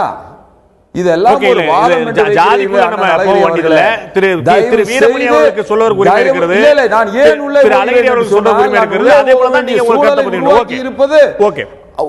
உருவாக்கி இருப்பது அண்ணன் அழகிரி அவர்கள். எங்களுக்கு எல்லா ஜாதியும் ஒன்றுதான், எல்லா மதமும் ஒன்றுதான். திரு ரவீந்திர நீங்க திருமதி சசிகலா அவர்கள் முன்னாடி இருக்கக்கூடிய சவாலா நீங்க எதை பாக்குறீங்க? கான்ஃபிடன்ஸ் லெவல், அவர்களுடைய தன்னம்பிக்கை அளவு. ஆமா, தொகுதியை தேர்ந்தெடுக்கிறதில்ல, அவங்க ஆர்கனரே தேர்ந்தெடுக்கிறாங்களா, அல்லது ஜெயலலிதா போட்டியிட்ட ஸ்ரீரங்கம், ஆண்டிப்பட்டி போன்ற ஜெயலலிதா போட்டிட்டு வெற்றி பெற்ற தொகுதிகளில் ஒன்று, அது அதிமுகவோட இருக்கணும். இப்போ அந்த மாதிரிப்பட்ட ஒரு தொகுதியை தேர்ந்தெடுக்கிறாங்களா, அல்லது அதுக்கு வெளியே போய் தேர்ந்தெடுக்கலாங்கிற கூட அவங்களோட கான்ஃபிடன்ஸ் லெவல் ஒன்று. ரெண்டாவது, தொகுதி தேர்வும் ஒரு சிக்னலை கொடுக்குமோ? நிச்சயமாக நமக்கு தமிழ்நாட்டில் 77 நீங்கள் மன்னார்குடி எடுத்துடுங்க, அந்த தொகுதியில் 1977 ஐயா மூப்பனார் தான் அவரோட வேட்பாளர் தான் முதலிடம் வந்தார், திமுக 2வது அதிமுக 3வது இடம் போச்சு. அப்போ நீங்கள் ஒவ்வொரு ஏரியாவிலையும் தமிழ்நாட்டுக்குள்ளே அந்த கட்சிகள் தன்மை இருக்குது. இப்போ அதிமுகவுக்கு வெற்றி பெற்ற தொகுதிகளில் தான் அந்த தலைவர் போட்டிட்டு இருக்கிறாரு, இல்லை எம்ஜிஆர் அல்லது ஜெயலலிதா. இந்த தொகுதிகளில் அவங்க போட்டிடுறாங்களா? வந்து பார்த்துருக்கிறோம், திரு ஸ்டாலின் அவர்களோ, திரு கருணாநிதி அவர்களோ, திரு விஜயகாந்த் அவர்களோ, இந்த மாதிரி ஒரு கட்சியுடைய தலைவர்களா இருக்கக்கூடியவர்கள் எங்கனாலும் போட்டியிடக்கூடிய பார்த்துருக்கோம். இங்க போட்டிட்டாதான் அவங்க ஜெயிப்பாங்க, அங்க போட்டிப்பாரு, குளத்துல சேப்பாக்கத்துல போட்டிட்டாரு. வெற்றி தோல்விக்குள்ள வரல, தொகுதி செலக்ஷன்ல தான் வர்றோம். இப்போ வந்து அவங்க ஜெயலலிதா வழியில சொல்றேன்னு சொன்னாங்களா, ஜெயலலிதா சென்ற ஒரு தொகுதியை போட்டிடுறாங்களா அல்லது வேறு கன்சிடரேஷன்ல தொகுதியை போட்டி தேர்ந்தெடுக்கலாங்கிறது வந்து கான்ஃபரன்ஸ் லெவலில் காட்டுன்னு நான் உறுதியாக நம்புறேன். அடுத்தபடியாக வந்து உள்ளாட்சி தேர்தல் அவங்களோட ஆர்கனைசிங் கெப்பாசிட்டி அது எப்படிங்கிறத காட்டும். அடுத்தபடியாக வீரமணி சொல்றது மாதிரி எல்லாம் இங்க ஒண்ணு எந்த இனத்துக்கும் ஒன்றும் இங்க எதிர்போட்டு இல்லை அப்படின்னா ஜெயலலிதா 30 வருஷம் நான் பாப்பாத்திலாம் கோல வச்சிருக்க முடியாது. அந்த மாதிரிப்பட்ட இதில் தப்பு கணக்கு போடாம அவங்க திறமையா செயல்படுவாங்கிறதையும் பார்க்குறேன். ஓகே, நான் திரு அமைச்சர் பாண்டியராஜன் அவர்கிட்ட இறுதியாக கேட்க விரும்புகிற விஷயம், இன்றைக்கு ஒரு மருத்துவர்களை, ரிச்சர்ட் பீல் மாதிரியான மருத்துவர்களை லண்டன்ல இருந்து வரவழைத்து பத்திரிகையாளர் சந்திப்பு, இன்னைக்கு வந்து அவர் தெளிவா சொல்லியிருக்காரு, என்னை அரசு அழைத்து இந்த செய்தியாளர் சந்திப்பை நடத்த சொன்னது. அப்ப இன்றைய தேதி தீர்மானிக்கப்பட்ட போதே நேற்று இந்த மாதிரி அதிமுக மாதிரி மாற்றம் நடக்க போகுதுங்கிறது ஒரு தெளிவு பண்ண விஷயமா இருக்கும். சோ இந்த எண்ணங்களை மாற்றுவதற்காக அரசு செய்த ஒரு முயற்சியா இது மாற்றும் நினைக்கிறீங்களா? இதற்கான தேவை இப்ப வந்துச்சு. இந்த விளக்கம் கொடுக்கறாந்தா 2 மாசத்துக்கு முன்னாடியே நீங்க கொடுத்துருக்கலாமே. அன்று டிசம்பர் 5ஆம் தேதியிலிருந்து 1008 கேள்வி இருந்த போலாம் சொல்லாம பிப்ரவரி மாசத்துல 6ஆம் தேதி வந்து சொல்ல வேண்டிய அவசியம் என்ன? இல்ல, இதுக்கு இந்த கேள்விக்கு வந்து டாக்டர் ரிச்சர்ட் பேல் அவர்களே வந்து ஆன்சர் கொடுத்திருக்கிறாரு. தமிழக அரசாங்கம் என்ன வந்து பேச சொல்லுச்சு. நான் வந்து கொடுத்த பிரஸ் மீட் அம்மா ஆஸ்பத்திரியில இருந்த அந்த இறுதி வாரத்துல ஒரு பிரஸ் மீட் யூகேல கொடுத்திருக்கிறேன். என்னால இப்பதான் வர முடிஞ்சது, இது என்னுடைய முடிவுன்றத தெளிவா சொல்லி இருக்கிறாரு. அரசாங்கம் வந்து அவரை வர சொல்லிட்டு இருந்தது. கடந்த 30 நாட்களாக கூப்பிட்டு இருக்கோம். என்ன பொறுத்த வரைக்கும் இங்க பாருங்க, இந்த இன்னைக்கு நிகழ்ந்த பிரஸ் கான்ஃபரன்ஸ் பல விஷயங்களை தெளிவுபடுத்தியிருக்கு. இனிமேல் யாரும் வந்து அம்மாவுக்கு இப்படி ஆச்சு அப்படி ஆச்சுன்னு சொல்றதுக்கு வாய்ப்பே கிடையாது. அவ்வளவு தெளிவா 3 டாக்டர்களும் ரிச்சர்ட் பீல் உட்பட எல்லாத்தையும் தெளிவுபடுத்தி இருக்கிறாங்க. ரிச்சர்ட் பீல் எத்தனை முறை அம்மா கூட பேசுங்கன்றத சொல்லி இருக்கிறாரு. அம்மாவுக்கு என்ன நிகழ்ந்தது, எந்த டயத்துல என்ன ஆச்சுன்றத இவ்வளவு அழகா மருத்துவ சான்றுடன் சொல்லக்கூடிய வாய்ப்பு இன்னைக்கு இந்த பிரஸ் மீட் மூலமா கிடைச்சிருக்குன்னு நினைக்கிறேன். ஆனா நான் நீங்க கேட்ட அடுத்த முக்கிய கேள்விக்கு வர விரும்புறேன். என்ன சவால்கள் இன்னைக்கு சின்னம்மா முன்னால இருக்குன்னு கேட்டீங்கன்னா, முதற் சவால் வந்து புரட்சி தலைவி அம்மாவுக்கும் புரட்சி தலைவர் எம்ஜிஆர் அவர்களுக்கும் இருந்த அந்த லெகசி, அந்த பேங்க், அந்த மக்கள் ஆதரவை வந்து தனக்கு சுவீகரித்துக் கொள்ளக்கூடிய ஒரு உன்னதமான வாய்ப்பு இருக்கு. அதுதான் சவாலும் கூட நினைக்கிறேன். அந்த சவாலை எல்லா தடைக்கற்களையும் படிக்கற்களாக மாற்றும் திறமை படைத்த சின்னம்மா அவர்கள் கண்டிப்பா ஃபேஸ் பண்ணுவாங்க. She'll face it squarely, she is facing it squarely. என்னோட மாரி ரொம்ப ஆழ்ந்த நம்பிக்கை அதுதான். அது வருவதற்கு அடித்தளம் வந்து இன்னைக்கு இருக்கக்கூடிய பொருளாதார சவால்கள். புரட்சி தலைவி அம்மா அவர்கள் விட்டு சென்ற நலத்திட்டங்கள் எல்லாத்தையும் நடத்தணும். 28 அம்மா திட்டங்கள் இருக்கு. இது எல்லாத்தையும் நடத்தி கொண்டு போக வேண்டியது. மத்திய அரசாங்கத்துடைய நம்ம உரிமைக்கு குரல் கொடுத்து பல விஷயங்களை நம்ம சாதிக்க வேண்டியிருக்கு. அதுல வந்து உதவிகளும் இருக்கும், உத்தரங்களும் இருக்கும். மோடி அவர்கள் கடைசியில் சொன்ன வார்த்தை சின்னம்மாவை பார்த்து, you last a sister but here I am as a brotherன்னு சொன்னாரு. அந்த வார்த்தையை வந்து அம்மாவோட இறுதி ஊர்வலம் நடந்த நாளைக்கு சொன்னாங்க. இது எல்லாத்தையும் உள்வாங்கி இந்த பாசக்கரங்களையும் வேஷக்கரங்கள் பல இருக்கு, இது எல்லாத்தையும் பார்த்து அவங்க வந்து மத்திய அரசாங்கத்தோட அந்த சவாலை சமாளிப்பது மிகப்பெரிய சவால் நினைக்கிறேன். கண்டிப்பா 6 மாசத்துல மிகப்பெரிய தாக்கத்தை உருவாக்குவாங்க. பிரதமர் சொன்னது தனிப்பட்ட முறையில் ஒரு சகோதரனாக சொல்லியிருக்கலாம், ஆனால் ஒரு பிரதமராக அப்படி எப்படி சொல்ல முடியுங்கிறது தெரியாது. அவருடைய செயல்பாடை பொறுத்து தான் இருக்க முடியும். நிச்சயமாக பல சவால்கள் காத்திருக்கின்றன. நமக்கு தற்போது கிடைக்கக்கூடிய தகவல் அடிப்படையில் நாளை ஒரு முதலமைச்சராக பொறுப்பேற்பார் அப்படிங்கிற சில கேள்விக்குறிகள் இருக்கின்றன. கவர்னருடைய தேதி நேரம் கிடைக்காதனால அது நாளை மறுநாள் 8ஆம் தேதிக்கு தள்ளி போகலாம் என்று அதிகாரப்பூர்வ மற்ற தகவல் தெரிவிக்கின்றன. அது 7ஆம் தேதி 8ஆம் தேதி இன்னும் உறுதிப்படுத்தப்படவில்லை. ஆளுநருடைய நேரத்துக்காக காத்திருக்கிறது ஒட்டுமொத்த அரசாங்க இயந்திரம் காத்திருக்கிறது. அதுவரை திரு பன்னீர்செல்வம் அவர்கள் தொடர்கிறார். பதவியேற்பு நாளை மறுநாள் என்பது தெரியவில்லை. ஆனால் நிச்சயமாக பல சவால்கள் திருமதி சசிகலா அவர்கள் காத்திருக்கிறார் என்பது மாற்று கருத்தில்லை. இன்று சமூக வலைதளங்களிலேயோ சமூகத்தில் சில பிரிவினர் மத்தியிலேயோ மற்றவர்கள் மத்தியிலேயோ ஒரு வெறுப்பும் ஒரு எதிர்ப்பும் காணலாம், தென்படலாம். அது உண்மையா பொய்யா என்பதை தாண்டி இன்று இருப்பதாக சொல்லப்படக்கூடிய இந்த வெறுப்பையும் எதிர்ப்பையும் ஒரு பொறுப்பாகவும் ஒரு எதிர்பார்ப்பாக மாற்றக்கூடிய சந்தர்ப்பம் வாய்ப்பு அவர் கிடைத்திருக்கு. 4.5 ஆண்டுகள் ஆட்சி இருக்கிறது. இந்த எதிர்ப்பை எதிர்பார்ப்பாக மாற்றக்கூடியது. ஏன் விமர்சன கருத்துலாம் வருகின்றன என்றால், ஒரு நல்ல ஆட்சி கொடுக்க வேண்டும் என்ற எண்ணத்தில் தான் என்று பாசிட்டிவாக எடுத்துக்கொண்டோமானால் இன்றைய வரக்கூடிய விமர்சனங்களை எல்லாமே அவருக்கு வந்து அதிமுகவுடைய அமைச்சர் திரு பாண்டியராஜன் குறிப்பிட்டது போல அவருக்கான மலர்மாலையை மாற்றிக்கொள்ளக்கூடிய வாய்ப்புகள் உண்டு. ஆனால் எதிர்பார்ப்புகள் நிறைய இருக்கின்றன என்பதுதான் இந்த எதிர்ப்புகள் மூலமாக தெரிந்து கொள்ள வேண்டிய செய்தி. அரசும் அரசாங்கத்துடைய தலைமையும் எப்படி செயல்பட போகிறது என்பதை பொறுத்திருந்து பார்ப்போம். இந்த நிகழ்ச்சியில் கலந்து கருத்து அனைவருக்கும் நன்றி. பார்த்த உங்களுக்கும் நன்றி. மீண்டும் இன்னொரு நிகழ்ச்சியில் சந்திப்போம். அதுவரை நன்றி, வணக்கம்.